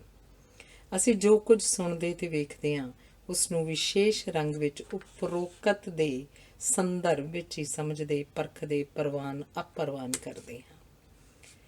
ਨਰਮ ਜਾਂ ਕਠੋਰ ਹੋਣਾ, ਮਿਹਰਬਾਨ ਜਾਂ ਨਿਰਦਈ ਹੋਣਾ, ਪਰਉਪਕਾਰੀ ਜਾਂ ਸਵਾਰਥੀ ਹੋਣਾ ਸਾਡੇ ਉੱਤੇ ਨਿਰਭਰ ਕਰਦਾ ਹੈ। ਸਾਡੇ ਉੱਤੇ ਹੀ ਨਿਰਭਰ ਨਹੀਂ ਕਰਦਾ, ਇਹਨਾਂ ਦਾ ਆਧਾਰ ਸਾਡਾ ਸੱਭਿਆਚਾਰ ਹੁੰਦਾ ਹੈ। ਅਸੀਂ ਮੁਸੀਬਤ ਅਤੇ ਮੌਤ ਨੂੰ, ਬੇਈਮਾਨੀ ਅਤੇ ਭ੍ਰਿਸ਼ਟਾਚਾਰ ਨੂੰ, ਲਾਪਰਵਾਹੀ ਅਤੇ ਬੇਈਮਾਨੀ ਨੂੰ ਆਪਣੇ ਸੱਭਿਆਚਾਰਕ ਸੰਦਰਭ ਅਤੇ ਮੁਹਾਵਰੇ ਵਿੱਚ ਹੀ ਪੇਸ਼ ਕਰਦੇ ਹਾਂ। ਕੰਮ ਅਤੇ ਕਲਾ ਪ੍ਰਤੀ ਵੀ ਸਾਡੇ ਉਦੇਸ਼ ਅਤੇ ਦ੍ਰਿਸ਼ਟੀਕੋਣ ਸਾਡੇ ਸੱਭਿਆਚਾਰਕ ਖਮੀਰ ਵਿੱਚੋਂ ਉਪਜਦੇ ਹਨ। ਸਾਡੇ ਸੱਭਿਆਚਾਰ ਵਿੱਚ ਕੰਮ ਕੀਤੇ ਬਿਨਾਂ ਨਾ ਖੁਸ਼ੀ ਮਿਲਦੀ ਹੈ, ਨਾ ਸਮਾਂ ਲੰਘਦਾ ਹੈ। ਜਦੋਂ ਕਿਸੇ ਨੂੰ ਕੰਮ ਦਾ ਸ਼ੌਕ ਪੈ ਜਾਏ, ਉਹੀ ਕਲਾ ਦੇ ਰਾਹ ਪੈਂਦਾ ਹੈ। ਕਲਾ ਵਾਸਤਵ ਵਿੱਚ ਆਤਮਾ, ਬੁੱਧੀ, ਮਨ ਅਤੇ ਹੱਥਾਂ ਦੀ ਕਿੱਕਲੀ ਕਲੀਰ ਹੁੰਦੀ ਹੈ। ਇਹ ਆਪ ਪ੍ਰਸੰਨ ਹੋਣ ਅਤੇ ਦੂਜਿਆਂ ਨੂੰ ਪ੍ਰਸੰਨ ਕਰਨ ਦੀ ਅਭਿਲਾਸ਼ਾ ਵਿੱਚ ਉਪਜਦੀ ਹੈ। ਜਿਸ ਦਾ ਸਾਥੀ ਪ੍ਰਸੰਨ ਅਤੇ ਸੰਤੁਸ਼ਟ ਨਹੀਂ, ਉਹਦੀ ਵਿੱਦਿਆ ਨਿਸਫਲ ਹੈ, ਉਹਦੀ ਚਤੁਰਾਈ ਅਸਫਲ ਹੈ, ਉਹਦੀ ਪੂਜਾ ਨਿਰਰਥਕ ਹੈ, ਉਹਦੀ ਅਰਦਾਸ ਅਪਰਵਾਨ ਹੈ। ਤਾਜ ਮਹਿਲ ਉਸਾਰਨਾ ਹੀ ਕਲਾ ਨਹੀਂ, ਆਲੇ ਦੁਆਲੇ ਨਾਲ ਇੱਕ ਸੁਰ ਹੋਣਾ ਵੀ ਕਲਾ ਹੈ। ਦੂਜਿਆਂ ਨੂੰ ਆਪਣੇ ਵਰਗਾ ਸਮਝਣਾ ਵੀ ਕਲਾ ਹੈ। ਕਿਸੇ ਪੁਸਤਕ ਵਿੱਚ ਉਤਰ ਜਾਣਾ ਅਤੇ ਮਨ ਦੇ ਪੱਖੋਂ ਉੱਚੇ ਉੱਠਣਾ ਵੀ ਕਲਾ ਹੈ। ਸਹੀ ਸੁਖਾਵੇਂ ਢੰਗ ਨਾਲ ਜੀਵਨ ਜਿਉਣਾ ਵੀ ਕਲਾ ਹੈ। ਕਿਸੇ ਨੂੰ ਸਹਿਯੋਗ ਦੇਣ ਲਈ ਤਤਪਰ ਰਹਿਣਾ ਅਤੇ ਕਿਸੇ ਵੱਲੋਂ ਮਿਲੇ ਸਹਿਯੋਗ ਨੂੰ ਯਾਦ ਰੱਖਣਾ ਵੀ ਕਲਾ ਹੈ। ਪ੍ਰਕਿਰਤੀ ਵਿੱਚ ਪ੍ਰਕਿਰਤੀ ਦਾ ਭਾਗ ਹੋ ਕੇ ਵਿਚਰਨਾ, ਦੂਜਿਆਂ ਨੂੰ ਸ਼ੁਭ ਇੱਛਾਵਾਂ ਦੇਣਾ, ਵੱਡਿਆਂ ਦਾ ਸਤਿਕਾਰ ਕਰਨਾ ਅਤੇ ਨਿੱਕਿਆਂ ਨੂੰ ਪਿਆਰ ਕਰਨਾ ਅਤੇ ਆਪਣੇ ਆਪ ਨਾਲ ਪ੍ਰਸੰਨ ਹੋਣਾ ਵੀ ਕਲਾ ਹੈ। ਦੂਜਿਆਂ ਨੂੰ ਚੰਗਾ ਲੱਗਣ ਵਾਲਾ ਕੁਝ ਕਰਨਾ ਕਲਾ ਹੈ। ਜੇ ਨੱਚ ਨਹੀਂ ਸਕਦੇ ਤਾਂ ਨੱਚਦਿਆਂ ਨੂੰ ਉਤਸ਼ਾਹ ਦੇਣਾ ਕਲਾ ਹੈ। ਜੇ ਤੁਸੀਂ ਗਾ ਨਹੀਂ ਸਕਦੇ ਤਾਂ ਗਾਉਣ ਵਾਲੇ ਦੀ ਪ੍ਰਸ਼ੰਸਾ 'ਚ ਠੀਕ ਸਮੇਂ 'ਤੇ ਤਾੜੀ ਮਾਰਨਾ ਵੀ ਕਲਾ ਹੈ। ਸਦਭਾਵਨਾ ਨਾਲ ਵਿਛੜਨਾ ਵੀ ਇੱਕ ਹੁਨਰ ਹੈ। ਕੁਝ ਸਿਰਜਣਾ ਤਾਂ ਹੈ ਹੀ ਕਲਾ। ਕਲਾ ਜੀਵਨ ਪ੍ਰਤੀ ਹਾਂ ਪੱਖੀ ਹੁੰਗਾਰਾ ਹੁੰਦੀ ਹੈ। ਜਿਸ ਵਿੱਚ ਕਲਾ ਦੀ ਕੋਈ ਵੀ ਕਣੀ ਹੈ, ਉਹ ਇਸਤਰੀਆਂ ਦੇ ਸਾਥ ਵਿੱਚ ਪ੍ਰਸੰਨ ਹੋਏਗਾ। ਇਸਤਰੀ ਸੁਭਾਅ ਵਜੋਂ ਹੀ ਕਲਾ ਦੀ ਪ੍ਰਸ਼ੰਸਕ ਹੁੰਦੀ ਹੈ। ਇਸੇ ਕਾਰਨ ਇਸਤਰੀਆਂ ਕਲਾਕਾਰਾਂ ਵੱਲ ਸਹਿਜੇ ਹੀ ਖਿੱਚੀਆਂ ਜਾਂਦੀਆਂ ਹਨ। ਸਮਾਜਿਕ ਬੰਧਨਾਂ, ਸੱਭਿਆਚਾਰਕ ਜ਼ਿੰਮੇਵਾਰੀਆਂ ਅਤੇ ਪਰਿਵਾਰਿਕ ਮਜਬੂਰੀਆਂ ਕਾਰਨ ਇਸਤਰੀਆਂ ਨੂੰ ਆਪਣੇ ਗੁਣ ਪ੍ਰਗਟਾਉਣ ਦਾ ਅਵਸਰ ਨਹੀਂ ਮਿਲਦਾ। ਨਹੀਂ ਤਾਂ ਕੀ ਹੈ ਜੋ ਉਹ ਨਹੀਂ ਸਿਰਜ ਸਕਦੀਆਂ। ਪੁਰਸ਼ ਹਰ ਥਾਂ ਇਸਤਰੀ ਦਾ ਮਹਿਮਾਨ ਬਣਿਆ ਰਹਿੰਦਾ ਹੈ। ਕਦੀ ਇਸਤਰੀ ਨੂੰ ਮਹਿਮਾਨ ਬਣਾਉਣ ਦੀ ਕਲਾਮਈ ਦਲੇਰੀ ਤਾਂ ਦਿਖਾਵੇ। ਇਸਤਰੀ ਨੂੰ ਕਲਾਕਾਰ ਬਣਨ ਦੀ ਲੋੜ ਨਹੀਂ, ਉਹ ਜਨਮਜਾਤ ਕਲਾਕਾਰ ਹੈ। ਉਹ ਜੀਵਨ ਨੂੰ ਸਿਰਜਦੀ ਹੈ ਬਿਨਾਂ ਕਿਸੇ ਧੰਨਵਾਦ ਦੀ ਆਸ ਦੇ। ਉਹ ਆਪਣੇ ਕਰਤੱਵ ਨੂੰ ਹੀ ਆਦਰਸ਼ ਮਿੱਥ ਲੈਂਦੀ ਹੈ। ਅਸੀਂ ਵੇਦਾਂ ਦੀ ਬੜੀ ਪ੍ਰਸ਼ੰਸਾ ਕਰਦੇ ਹਾਂ, ਪਰ ਭੁੱਲ ਜਾਂਦੇ ਹਾਂ ਕਿ ਜਿਸ ਯੁੱਗ ਵਿੱਚ ਵੇਦ ਰਚੇ ਗਏ, ਉਹ ਇਸਤਰੀ ਪ੍ਰਧਾਨ ਯੁੱਗ ਸੀ। ਹੁਣ ਵੀ ਹਰ ਕਲਾਕਾਰ ਦੀ ਪ੍ਰੇਰਨਾ ਕੋਈ ਨਾ ਕੋਈ ਇਸਤਰੀ ਹੀ ਹੁੰਦੀ ਹੈ। ਕਲਾ ਦਾ ਉਦੇਸ਼ ਮਨੁੱਖ ਵੱਲੋਂ ਰਚੇ ਗਏ ਮਾਨਸਿਕ, ਬੌਧਿਕ ਤੇ ਆਤਮਿਕ ਆਜ਼ਾਦੀ ਦੇ ਸੰਗਰਾਮ ਨੂੰ ਪੇਸ਼ ਕਰਨਾ ਹੁੰਦਾ ਹੈ। ਕਲਾਕਾਰਾਂ, ਫਿਲਾਸਫਰਾਂ, ਸਾਹਿਤਕਾਰਾਂ ਆਦਿ ਨੇ ਸਮਾਜ ਦੀ ਭਾਵੇਂ ਆਲੋਚਨਾ ਕੀਤੀ ਹੁੰਦੀ ਹੈ, ਪਰ ਲੋਕਾਂ ਨੂੰ ਉਹਨਾਂ ਨੇ ਸਦਾ ਪਿਆਰ ਕੀਤਾ ਹੁੰਦਾ ਹੈ। ਉਹੀ ਕਲਾ ਪ੍ਰਵਾਨ ਹੁੰਦੀ ਹੈ ਜਿਸ ਵਿੱਚ ਪ੍ਰਕਿਰਤੀ ਨਾਲ ਇਕਸੁਰ ਹੋਣ ਦਾ ਸੁਨੇਹਾ ਹੋਵੇ, ਅੰਦਰਲੇ ਦਾ ਬਾਹਰਲੇ ਨਾਲ ਸਮਝੌਤਾ ਹੋਵੇ, ਜੀਵਨ ਪ੍ਰਤੀ ਧੰਨਵਾਦ ਦਾ ਪ੍ਰਗਟਾਵਾ ਹੋਵੇ, ਲੋਕਾਂ ਤੋਂ ਵਾਰੇ ਜਾਣ ਦੀ ਇੱਛਾ ਹੋਵੇ। ਕਲਾਕਾਰ ਨੂੰ ਸਾਰੀ ਕੁਦਰਤ ਗਾਉਂਦੀ ਨੱਚਦੀ ਪ੍ਰਤੀਤ ਹੁੰਦੀ ਹੈ। ਭੁਚਾਲਾਂ ਨਾਲ ਤਬਾਹੀ ਮੱਚਦੀ ਹੈ, ਪਰ ਉਸਾਰੀ ਦਾ ਅਮਲ ਮੁੜ ਸ਼ੁਰੂ ਹੋ ਜਾਂਦਾ ਹੈ। ਹਨੇਰੀ ਝੱਖੜ ਨਾਲ ਪੰਛੀਆਂ ਦੇ ਆਲ੍ਹਣੇ ਤੀਲਾ ਤੀਲਾ ਹੋ ਜਾਂਦੇ ਹਨ, ਪਰ ਪੰਛੀ ਮੁੜ ਆਲ੍ਹਣਾ ਬਣਾਉਣ 'ਚ ਰੁੱਝ ਜਾਂਦੇ ਹਨ। ਗੜਿਆਂ ਨਾਲ ਫਸਲ ਤਬਾਹ ਹੋ ਜਾਂਦੀ ਹੈ, ਪਰ ਕਿਸਾਨ ਮੁੜ ਫਸਲ ਬੀਜਣ ਵਿੱਚ ਰੁੱਝ ਜਾਂਦਾ ਹੈ। ਮਿੱਤਰ ਪਿਆਰੇ ਵਿਛੜ ਜਾਂਦੇ ਹਨ, ਪਰ ਜੀਵਨ ਦਾ ਪ੍ਰਵਾਹ ਰੁਕਦਾ ਨਹੀਂ। ਜੰਗਾਂ ਹੁੰਦੀਆਂ ਰਹਿੰਦੀਆਂ ਹਨ, ਪਰ ਵਿਸ਼ਵ ਸ਼ਾਂਤੀ ਲਈ ਯਤਨ ਜਾਰੀ ਰਹਿੰਦੇ ਹਨ। ਦੁਰਘਟਨਾਵਾਂ ਵਾਪਰਦੀਆਂ ਹਨ, ਹਰ ਕਿਸੇ ਨਾਲ ਵਾਪਰੀਆਂ ਹਨ, ਹਰ ਕਿਸੇ ਨਾਲ ਵਾਪਰਨਗੀਆਂ, ਪਰ ਢੱਠੀ ਹੋਈ ਢੇਰੀ ਨੂੰ ਮੁੜ ਢੇਰੀ ਬਣਾਉਣ ਦਾ ਅਮਲ ਵੀ ਜਾਰੀ ਰਹੇਗਾ। ਇਹੀ ਜੀਵਨ ਦਾ ਭੇਤ ਹੈ। ਜੀਵਨ ਦਾ ਭੇਤ ਹੀ ਕਲਾ ਦਾ ਭੇਤ ਹੈ। ਕਲਾ ਦਾ ਸੁਨੇਹਾ ਸਾਡੇ ਅੰਦਰਲੀਆਂ ਸੰਭਾਵਨਾਵਾਂ ਨੂੰ ਜਗਾਉਣਾ ਤੇ ਉਹਨਾਂ ਨੂੰ ਸਰਬੱਤ ਦੇ ਭਲੇ ਲਈ ਅਰਪਣ ਕਰਨਾ ਹੁੰਦਾ ਹੈ। ਹਰ ਕਲਾਕਾਰ ਸਮੁੱਚੇ ਸੰਸਾਰ ਦੇ ਸੰਦਰਭ ਵਿੱਚ ਸੋਚਦਾ ਹੈ। ਸਾਨੂੰ ਉਹਨਾਂ ਪਲਾਂ ਵਿੱਚੋਂ ਪ੍ਰਸੰਨਤਾ ਮਿਲਦੀ ਹੈ ਜਿਨ੍ਹਾਂ ਵਿੱਚ ਅਸੀਂ ਆਪਣੇ ਆਪ ਨੂੰ ਮਨੁੱਖ ਨਾਲੋਂ ਵੱਡਾ ਸਮਝਦੇ ਹਾਂ। ਇਹ ਹੈਰਾਨੀ ਦੀ ਗੱਲ ਹੈ ਕਿ ਮਨੁੱਖ ਇਕੱਲੇ ਤੌਰ 'ਤੇ ਚੰਗਾ ਹੁੰਦਾ ਹੈ ਅਤੇ ਪ੍ਰਸੰਨ ਹੋਣਾ ਲੋਚਦਾ ਹੈ, ਪਰ ਦੂਜਿਆਂ ਨਾਲ ਰਲ ਕੇ ਉਹਦਾ ਵਿਹਾਰ ਰਾਜਨੀਤਿਕ ਹੋ ਜਾਂਦਾ ਹੈ ਅਤੇ ਉਹ ਮਿਲਵਰਤਨ ਦੀ ਥਾਂ ਮੁਕਾਬਲੇ 'ਚ ਰੁੱਝ ਜਾਂਦਾ ਹੈ। ਵੇਖਿਆ ਗਿਆ ਕਿ ਭੀੜ ਵਿੱਚ ਸ਼ਾਮਲ ਹੁੰਦਿਆਂ ਹੀ ਮਨੁੱਖੀ ਵਿਹਾਰ ਦੀ ਪੱਧਰ ਨੀਵੀਂ ਹੋ ਜਾਂਦੀ ਹੈ। ਕਾਰਨ ਸ਼ਾਇਦ ਇਹ ਹੈ ਕਿ ਉਹਦੇ ਗਿਲੇ ਸ਼ਿਕਵੇ ਜਾਗ ਪੈਂਦੇ ਹਨ। ਉਹ ਆਪਣੇ ਆਪ ਨੂੰ ਇੱਕ ਹਨੇਰੇ ਜੰਗਲ 'ਚ ਗੁਆਚਿਆ ਅਨੁਭਵ ਕਰਦਾ ਹੈ ਅਤੇ ਉਹ ਜੰਗਲੀ ਜੀਵ ਵਾਂਗ ਵਿਚਰਦਾ ਹੈ, ਸਹਿਮਿਆ ਹੋਇਆ, ਡਰਿਆ ਹੋਇਆ, ਘਬਰਾਇਆ ਹੋਇਆ, ਗੁਆਚਿਆ ਹੋਇਆ। ਜਦੋਂ ਅਜਿਹੇ ਭਾਵ ਮਨੁੱਖ ਦੇ ਅੰਦਰ ਪਸਰ ਜਾਣ ਤਾਂ ਉਹ ਹਰ ਸਥਿਤੀ ਵਿੱਚ ਜੀਵਨ ਦੇ ਵਿਰੁੱਧ ਮੋਰਚਾ ਉਸਾਰਦਾ ਹੈ। ਉਹ ਗੱਲਬਾਤ ਦੀ ਥਾਂ ਬਹਿਸ ਕਰਨ ਲੱਗ ਪੈਂਦਾ ਹੈ। ਬਹਿਸ ਦੀ ਆਦਤ ਨੇ ਗੱਲਬਾਤ ਵਿੱਚੋਂ ਪ੍ਰਾਪਤ ਹੋਣ ਵਾਲੀ ਖੁਸ਼ੀ ਨੂੰ ਚੱਟ ਲਿਆ ਹੈ। ਕਲਾ ਦਾ ਰਸ ਇਕੱਲਿਆਂ ਹੀ ਮਾਣਿਆ ਜਾ ਸਕਦਾ ਹੈ, ਭੀੜ ਵਿੱਚ ਇਹਨੂੰ ਮਾਣਿਆ ਨਹੀਂ ਜਾ ਸਕਦਾ, ਕਿਉਂਕਿ ਕਲਾ ਉਪਜਦੀ ਵੀ ਇਕਾਂਤ ਵਿੱਚ ਹੈ ਅਤੇ ਮਾਣੀ ਵੀ ਇਕਾਂਤ ਵਿੱਚ ਜਾਂਦੀ ਹੈ। ਨਵੇਂ ਸੰਚਾਰ ਸਾਧਨਾਂ ਨੇ ਗੀਤ, ਸੰਗੀਤ ਅਤੇ ਨਾਚ ਨੂੰ ਹਰ ਕਿਸੇ ਦੀ ਪਹੁੰਚ ਵਿੱਚ ਲੈ ਆਉਂਦਾ ਹੈ। ਜਿਉਂ-ਜਿਉਂ ਮਨੁੱਖ ਵਧੇਰੇ ਪਰੇਸ਼ਾਨ ਹੋ ਰਿਹਾ ਹੋਏਗਾ, ਇਹਨਾਂ ਕਲਾਵਾਂ ਦੀ ਲੋੜ ਅਤੇ ਇਹਨਾਂ ਦਾ ਮਹੱਤਵ ਵਧੇਗਾ। ਗੀਤ ਅਤੇ ਸੰਗੀਤ ਤਾਂ ਰੇਡੀਓ ਨੇ ਹਰ ਕਿਸੇ ਦੀ ਪਹੁੰਚ ਵਿੱਚ ਲੈ ਆਉਂਦੇ ਸਨ, ਪਰ ਨਾਚ ਨੂੰ ਹਰ ਕਿਸੇ ਦੀ ਪਹੁੰਚ ਲਿਆਉਣ ਦਾ ਕਾਰਜ ਸਿਨੇਮੇ ਅਤੇ ਟੈਲੀਵਿਜ਼ਨ ਨੇ ਕੀਤਾ ਹੈ। ਇਵੇਂ ਸੰਚਾਰ ਸਾਧਨ ਕਲਾ ਦੇ ਸੇਵਕ ਬਣ ਗਏ ਹਨ। ਕੋਈ ਵੀ ਸਮਾਜ ਅਜਿਹਾ ਨਹੀਂ ਜਿੱਥੇ ਲੋਕ ਨੱਚਦੇ ਗਾਉਂਦੇ ਨਾ ਹੋਣ। ਕੋਈ ਸਮਾਜ ਜਿੰਨਾ ਵਧੇਰੇ ਪਛੜਿਆ ਹੁੰਦਾ ਉੱਥੇ ਨੱਚਣ ਗਾਉਣ ਵਿੱਚ ਲੱਗਣ ਵਾਲਾ ਸਮਾਂ ਉਨਾ ਹੀ ਵਧੇਰੇ ਹੁੰਦਾ ਹੈ। ਇਵੇਂ ਆਰਥਿਕ ਗਰੀਬੀ ਨੂੰ ਸੱਭਿਆਚਾਰਕ ਅਮੀਰੀ ਨਾਲ ਪੂਰਿਆ ਜਾਂਦਾ ਹੈ। ਨੱਚਣ ਦੀ ਉਹ ਅਵਸਥਾ ਸ਼ੁੱਧ ਹੈ ਜਿੱਥੇ ਸੰਗੀਤ ਤੋਂ ਬਿਨਾਂ ਨੱਚਿਆ ਜਾਵੇ। ਪਿਆਰ ਵਿੱਚ ਰੰਗੀ ਹੋਈ ਇਸਤਰੀ ਆਪਣੇ ਪ੍ਰੇਮੀ ਦੁਆਲੇ ਨੱਚਣ ਬਾਰੇ ਸੋਚਦੀ ਹੈ। ਨਾਚ ਵਿੱਚ ਹੱਥਾਂ ਪੈਰਾਂ ਨੂੰ ਖੁੱਲ੍ਹ ਤੇ ਅੱਖਾਂ ਨੂੰ ਆਜ਼ਾਦੀ ਮਿਲਦੀ ਹੈ। ਨਾਚ ਹੱਥਾਂ ਪੈਰਾਂ ਦੀ ਭਾਸ਼ਾ ਅਤੇ ਹਰਕਤਾਂ ਦੀ ਵਿਆਕਰਨ ਨੂੰ ਪ੍ਰਗਟਾਉਂਦੇ ਹਨ। ਇੰਝ ਪ੍ਰਤੀਤ ਹੁੰਦਾ ਜਿਵੇਂ ਪੈਰਾਂ ਨੂੰ ਅੱਖਾਂ ਲੱਗ ਗਈਆਂ ਹੋਣ। ਨੱਚਣਾ ਖੁਰਦਰੇ ਨੂੰ ਕੂਲਾ, ਸਖਤ ਨੂੰ ਲਚਕੀਲਾ ਅਤੇ ਰੁਕੇ ਹੋਏ ਨੂੰ ਰਵਾਨਾ ਕਰਨ ਦਾ ਅਮਲ ਹੁੰਦਾ ਹੈ। ਨਾਚ ਵਿੱਚ ਮਨੁੱਖੀ ਰੂਹ ਦੀ ਨਦੀ ਵਗਦੀ ਹੈ। ਬਹੁਤੇ ਲੋਕ ਆਪ ਸੋਹਣੇ ਬਣਨਾ ਚਾਹੁੰਦੇ ਹਨ, ਪਰ ਕਲਾਕਾਰ ਉਹ ਹੁੰਦਾ ਹੈ ਜਿਸ ਵਿੱਚ ਆਲੇ ਦੁਆਲੇ ਦੇ ਵਾਤਾਵਰਨ ਨੂੰ ਸੋਹਣੇ ਬਣਾਉਣ ਦਾ ਹੁਨਰ ਹੋਵੇ। ਕਲਾਕਾਰ ਦੀ ਛੋਹ ਨਾਲ ਹੀ ਵਸਤਾਂ ਸੱਜ ਜਾਂਦੀਆਂ ਹਨ। ਕਲਾਕਾਰ ਦੀ ਸੰਗਤ ਵਿੱਚ ਆਮ ਜਿਹਾ ਦਿਹਾੜਾ ਵੀ ਇੱਕ ਤਿਉਹਾਰ ਬਣ ਜਾਂਦਾ ਹੈ। ਕਲਾਕਾਰ ਦਿਲ ਦੇ ਦਰਿਆ ਵਿੱਚੋਂ ਉਛਲਦੀ ਅਮੀਰੀ ਨੂੰ ਜੀਵਨ ਦੇ ਸਾਗਰ ਨੂੰ ਭੇਂਟ ਕਰਦਾ ਹੈ। ਸਵਾਰਥ ਤੇ ਲਾਲਸਾ, ਅਹੁਦਾ ਤੇ ਇਨਾਮ ਕਲਾਕਾਰ ਨੂੰ ਕਲਾ ਤੋਂ ਦੂਰ ਲੈ ਜਾਂਦੇ ਹਨ। ਅਜਿਹੀ ਸਥਿਤੀ ਵਿੱਚ ਕਿਸੇ ਕਲਾਕਾਰ ਦੀ ਕਲਾ ਘੱਟ ਤੇ ਚਲਿੱਤਰ ਵਧੇਰੇ ਪ੍ਰਤੀਤ ਹੁੰਦੀ ਹੈ। ਜਦੋਂ ਕੋਈ ਕਲਾਕਾਰ ਕਿਸੇ ਵਾਦ ਜਾਂ ਵਿਚਾਰਧਾਰਾ ਦੇ ਪੱਖ ਵਿੱਚ ਖਲੋ ਜਾਂਦਾ ਹੈ, ਉਦੋਂ ਉਹਦੀ ਕਲਾ ਬਹਿ ਜਾਂਦੀ ਹੈ। ਅਜਿਹੀ ਸਥਿਤੀ ਵਿੱਚ ਉਹਦੀ ਕਲਾ ਦਿਲ ਦੇ ਟੋਇਆਂ ਨੂੰ ਭਰਦੀ ਨਹੀਂ, ਹਨੇਰੇ ਕੋਨਿਆਂ ਨੂੰ ਰੌਸ਼ਨ ਨਹੀਂ ਕਰਦੀ, ਧੱਬਿਆਂ ਨੂੰ ਰੰਗਦੀ ਨਹੀਂ, ਰੂਹ ਨੂੰ ਆਜ਼ਾਦ ਨਹੀਂ ਕਰਦੀ, ਮਨ ਉਡਾਰੀ ਨਹੀਂ ਮਾਰਦਾ, ਭਰਪੂਰਤਾ ਦਾ ਅਨੁਭਵ ਨਹੀਂ ਹੁੰਦਾ, ਸਗੋਂ ਨਿਰੰਤਰ ਵਗਣ ਵਾਲੀ ਲੈ ਤੇ ਖੁਸ਼ਬੂ ਗੁਆਚ ਜਾਂਦੀ ਹੈ। ਜਦੋਂ ਕਲਾਕਾਰ ਹਾਕਮ ਜਾਂ ਤਾਨਾਸ਼ਾਹ ਬਣ ਜਾਏ ਤਾਂ ਉਹ ਈਰਖਾ ਤੇ ਸਾੜੇ ਦਾ ਵਾਤਾਵਰਨ ਸਿਰਜਦਾ ਹੈ। ਜਦੋਂ ਇਨਾਮਾਂ ਦੀ ਰਾਜਨੀਤੀ 'ਚ ਪੈ ਜਾਏ ਤਾਂ ਜਿਉਂ-ਜਿਉਂ ਇਨਾਮ ਉੱਚੇ ਹੁੰਦੇ ਜਾਂਦੇ ਹਨ, ਉਹ ਨੀਵਾਂ ਹੁੰਦਾ ਜਾਂਦਾ ਹੈ। ਇਹ ਇਨਾਮ ਤਾਂ ਕਲਾ ਨੂੰ ਮਿਲਦਾ ਹੈ, ਪਰ ਲੈਣ ਕਲਾਕਾਰ ਪਹੁੰਚ ਜਾਂਦਾ ਹੈ। ਕਲਾਕਾਰ ਦੀ ਪਛਾਣ ਇਨਾਮ ਨਹੀਂ, ਉਹਦੀ ਕਲਾ ਹੁੰਦੀ ਹੈ। ਜਦੋਂ ਕੋਈ ਕਲਾਕਾਰ ਆਪਣੀ ਪਛਾਣ ਦਾ ਕਲਾ ਨਾਲੋਂ ਵੱਖਰਾ ਕੋਈ ਵੀ ਹੋਰ ਆਧਾਰ ਲੱਭਦਾ ਹੈ, ਉਹ ਭਟਕਦਾ ਹੈ ਅਤੇ ਕਲਾ ਦੇ ਖੇਤਰ 'ਚ ਉਹਦਾ ਹਰ ਅਗਲੇਰਾ ਯਤਨ ਪਹਿਲੀ ਪੱਧਰ ਨਾਲੋਂ ਨੀਵਾਂ ਹੁੰਦਾ ਹੈ। ਕਲਾਕਾਰ ਮਨੁੱਖਤਾ ਦਾ ਮਨ ਅਤੇ ਸਮਾਜ ਦੀਆਂ ਅੱਖਾਂ ਹੁੰਦੇ ਹਨ। ਉਹ ਜਿਵੇਂ ਸੋਚਦੇ ਹਨ, ਆਉਣ ਵਾਲੀਆਂ ਪੀੜ੍ਹੀਆਂ ਉਵੇਂ ਸੋਚਦੀਆਂ ਹਨ। ਉਹ ਜਿਵੇਂ ਵੇਖਦੇ ਹਨ, ਆਉਣ ਵਾਲੀਆਂ ਨਸਲਾਂ ਉਵੇਂ ਵੇਖਣ ਲੱਗ ਪੈਂਦੀਆਂ ਹਨ। ਇਵੇਂ ਉਹ ਮਾਨਸ ਮਨ ਦੀ ਨਬਜ਼ ਕੁਝ ਇਸ ਢੰਗ ਨਾਲ ਪਰਖਦੇ ਹਨ ਕਿ ਸਦੀਆਂ ਦੀ ਹਰਕਤ ਉਹਨਾਂ ਦੀ ਪਕੜ 'ਚ ਆ ਜਾਂਦੀ ਹੈ।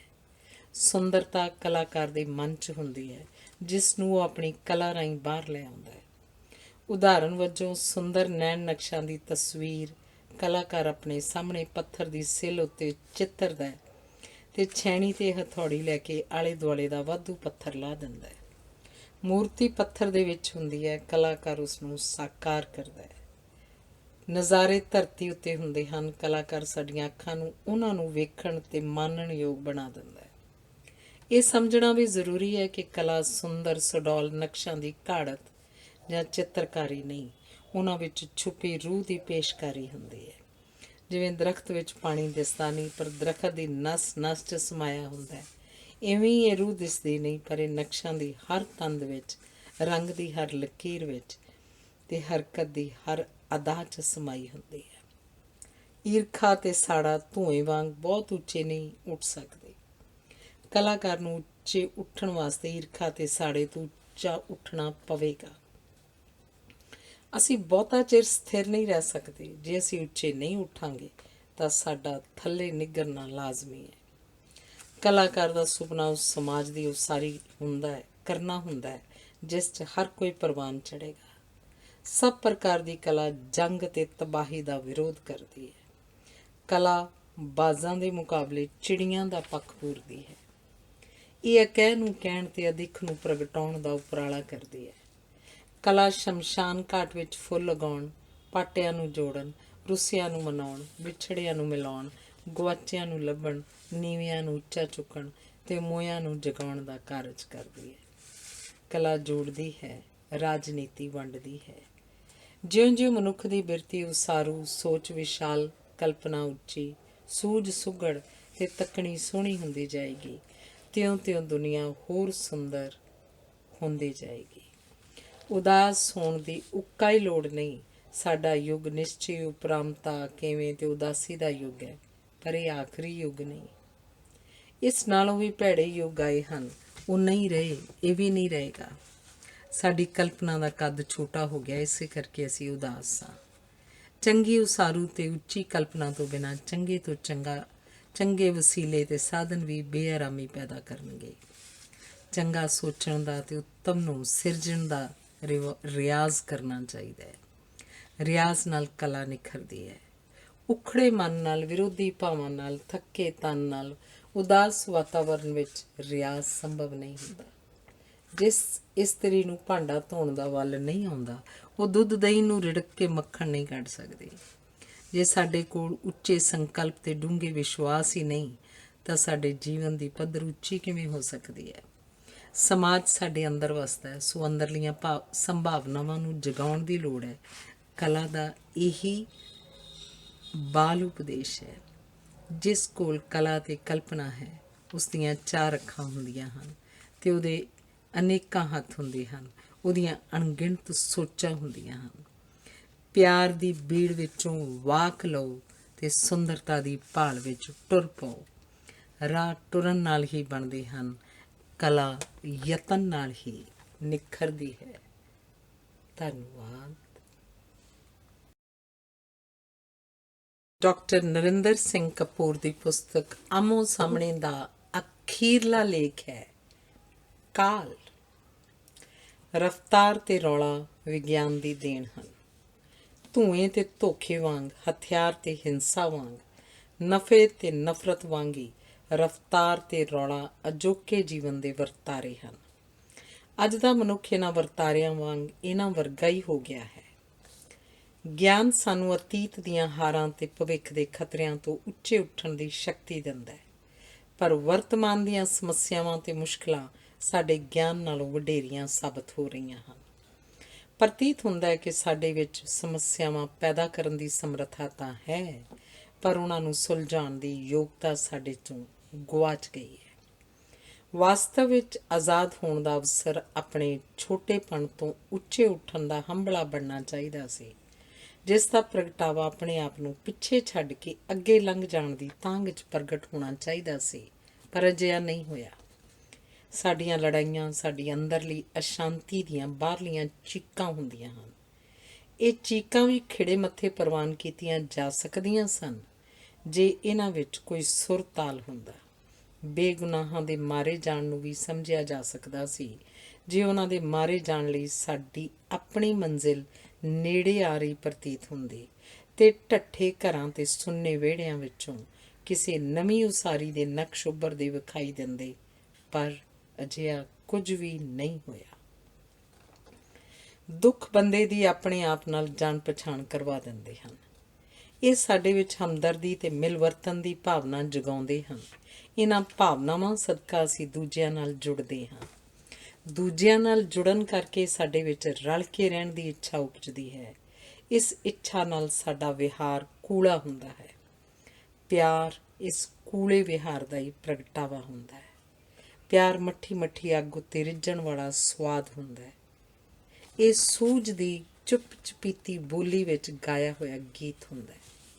ਜਿਹੜੇ ਪਿਆਰ ਕਰਦੇ ਹਨ ਉਹ ਹਵਾਵਾਂ ਵਿੱਚ ਘਰ ਪਾਉਂਦੇ ਹਨ ਤੇ ਕਦੀ ਕਦੀ ਧਰਤੀ ਦੀ ਸੈਰ ਲਈ ਨਿਕਲਦੇ ਹਨ, ਪਰ ਹੁਣ ਇਹ ਨਹੀਂ ਹੋ ਸਕੇਗਾ, ਕਿਉਂਕਿ ਹੁਣ ਧਰਤੀ ਉੱਤੇ ਸਭਨੀ ਥਾਈਂ ਛੇਤੀ ਕਰੋ ਜਲਦੀ ਕਰੋ ਹੋ ਰਹੀ ਹੈ ਤੇ ਸਭ ਪਾਸੇ ਕਾਲ ਦਾ ਸ਼ੋਰ ਮਚਿਆ ਹੋਇਆ ਹੈ। ਅਸੀਂ ਅਜੇ ਨੱਚਣਾ ਸ਼ੁਰੂ ਹੀ ਨਹੀਂ ਕੀਤਾ, ਸਾਡੇ ਨੱਚਣ ਦੇ ਦਿਨ ਲੰਘ ਗਏ ਹਨ। ਗਲੀ ਦਾ ਬੂਹਾ ਖੋਲ੍ਹਣ ਤੋਂ ਪਹਿਲਾਂ ਹੀ ਮੁਨਾਦੀ ਹੋ ਰਹੀ ਹੈ ਕਿ ਕਰਫਿਊ ਲੱਗ ਗਿਆ ਹੈ। ਸਾਡੇ ਖਿੜੇ ਹੋਏ ਫੁੱਲਾਂ ਦੇ ਗੁਲਦਸਤੇ ਉੱਤੇ ਕਿਸੇ ਨੇ ਉਬਲਦਾ ਹੋਇਆ ਪਾਣੀ ਪਾ ਦਿੱਤਾ ਹੈ। ਅਸੀਂ ਵੇਖ ਕੇ ਅਣਡਿੱਠ ਕਰਨ ਦੀ ਭਾਵਨਾ ਨਾਲ ਬਾਹਰ ਨਿਕਲੇ ਸਾਂ ਕਿ ਅਥਰੂ ਗੈਸ ਨੇ ਸਾਨੂੰ ਅੰਨਾ ਕਰ ਦਿੱਤਾ ਹੈ। ਬਿੱਲੀ ਉਦਾਸ ਹੈ ਕਿ ਕਿਸੇ ਬੰਦੇ ਨੇ ਉਹਦਾ ਰਸਤਾ ਕੱਟਿਆ ਹੈ। ਮਨੁੱਖਾਂ ਦੇ ਵੱਸ ਪਏ ਜਾਨਵਰ ਪਰੇਸ਼ਾਨ ਹਨ। ਸੜਕ ਰੁਕੀ ਹੋਈ ਹੈ, ਪਰ ਹਰ ਕੋਈ ਕਾਹਲ ਵਿੱਚ ਹੈ। ਜਿੱਧਰ ਵੀ ਦੇਖੋ ਉੱਧਰ ਹੀ ਛੇਤੀ ਕਰੋ ਹੋ ਰਹੀ ਹੈ। ਅਜੋਕੇ ਜੀਵਨ ਵਿੱਚ ਕਾਲ ਦੇ ਕਈ ਕਾਰਨ ਹਨ। ਪਹਿਲਾਂ ਦੂਜਿਆਂ ਵਰਗਾ ਬਣਨ ਦੀ ਇੱਛਾ ਬਲਵਾਨ ਸੀ, ਹੁਣ ਦੂਜਿਆਂ ਨਾਲੋਂ ਵੱਧ ਤੋਂ ਵੱਧ ਵੱਖਰਾ ਬਣਨ ਦੀ ਇੱਛਾ ਦਾ ਬੋਲਬਾਲਾ ਹੈ। ਆਪਣੇ ਆਪ ਨੂੰ ਪਛਾਣਨ ਦੇ ਕਈ ਢੰਗ ਤਰੀਕੇ ਹਨ, ਪਰ ਜਦੋਂ ਹਰ ਕੋਈ ਆਪਣੇ ਆਪ ਨੂੰ ਮਹਾਨ ਸਮਝਣ ਲੱਗ ਪਏ ਤਾਂ ਪਰੇਸ਼ਾਨੀਆਂ ਦਾ ਉਤਪੰਨ ਹੋਣਾ ਸੁਭਾਵਿਕ ਹੁੰਦਾ ਹੈ। ਪਹਿਲਾਂ 100 ਵਿਅਕਤੀਆਂ ਦੀ ਇੱਕ ਬਰਾਤ ਜਾਇਆ ਕਰਦੀ ਸੀ, ਪਰ ਹੁਣ ਹਰ ਇੱਕ ਬਰਾਤੀ ਪੂਰੀ ਬਰਾਤ ਜਿੰਨੀ ਤਿਆਰੀ ਕਰਦਾ ਹੈ ਤੇ ਨਤੀਜੇ ਵਜੋਂ ਹੁਣ 100 ਵਿਅਕਤੀਆਂ ਦੀ ਇੱਕ ਬਰਾਤ ਨਹੀਂ ਜਾਂਦੀ, ਇੱਕ ਵਿਅਕਤੀ ਵਾਲੀਆਂ 100 ਬਰਾਤਾਂ ਜਾਂਦੀਆਂ ਹਨ।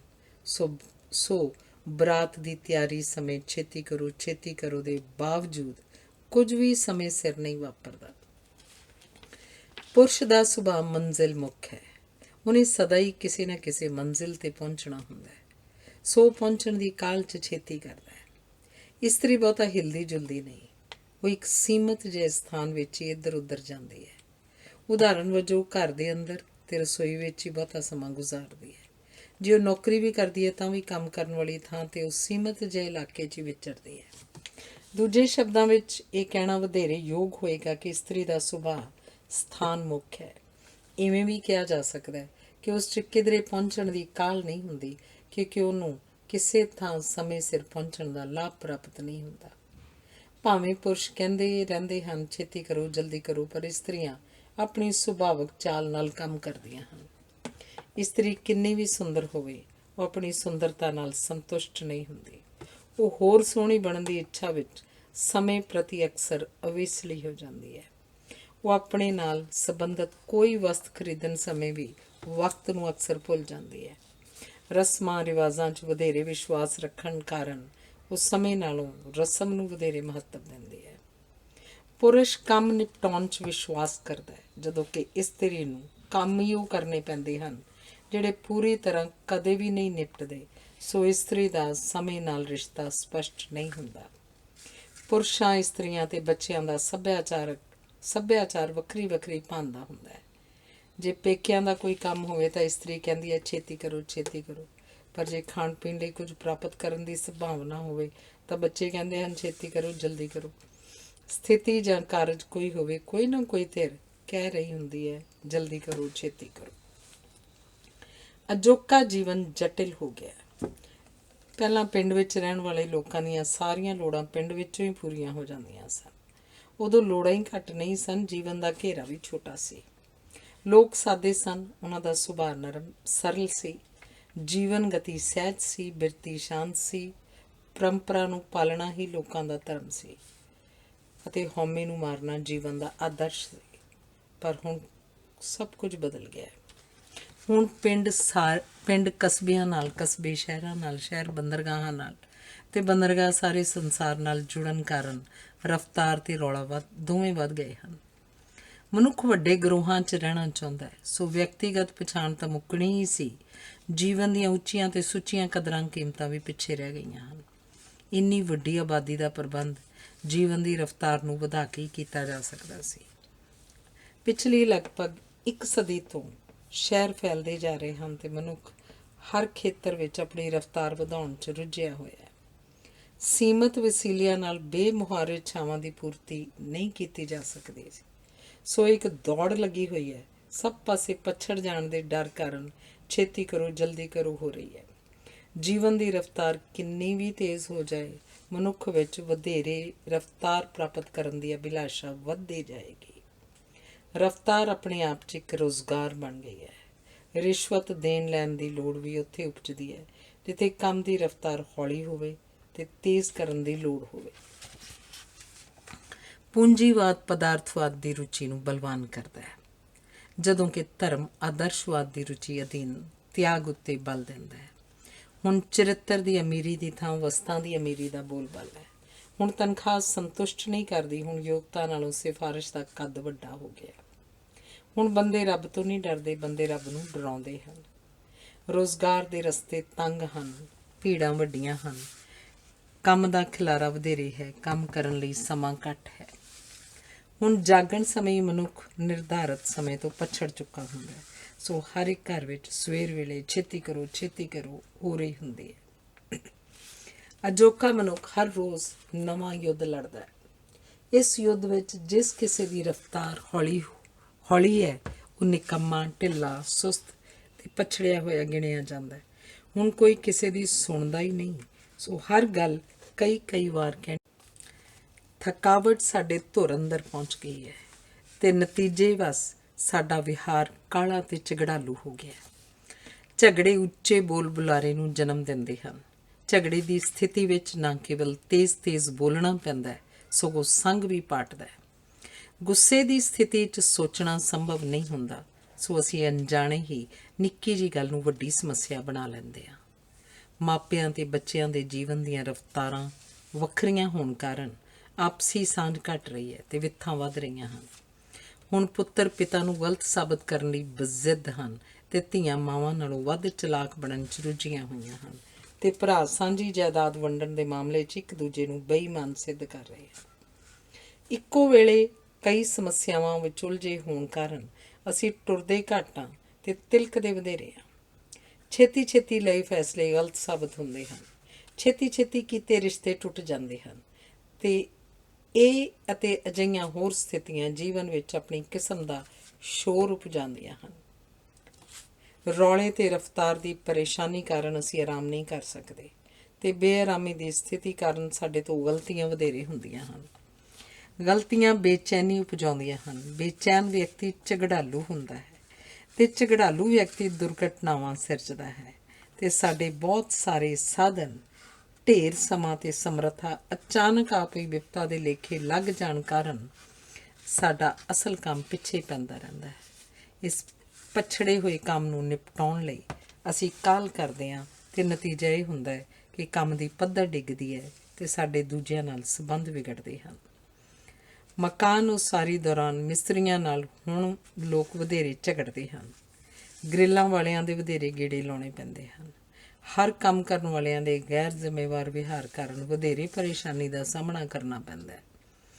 ਮਨੁੱਖ ਆਪਣੇ ਜੀਵਨ ਨੂੰ ਸੌਖਾ ਅਤੇ ਸੁਖਦਾਇਕ ਬਣਾਉਣ ਲਈ ਭਾਂਤ-ਭਾਂਤ ਦੀਆਂ ਵਸਤਾਂ ਅਤੇ ਉਪਕਰਨ ਖਰੀਦਦਾ ਹੈ ਅਤੇ ਇਹਨਾਂ ਨੂੰ ਠੀਕ ਹਾਲਤ ਵਿੱਚ ਰੱਖਣ ਦੀ ਯੋਗਤਾ ਨਾ ਹੋਣ ਕਾਰਨ ਮੁਰੰਮਤ ਕਰਵਾਉਣ ਲਈ ਉਹਨੂੰ ਮੁੜ-ਮੁੜ ਬਾਜ਼ਾਰ ਜਾਣਾ ਪੈਂਦਾ ਹੈ।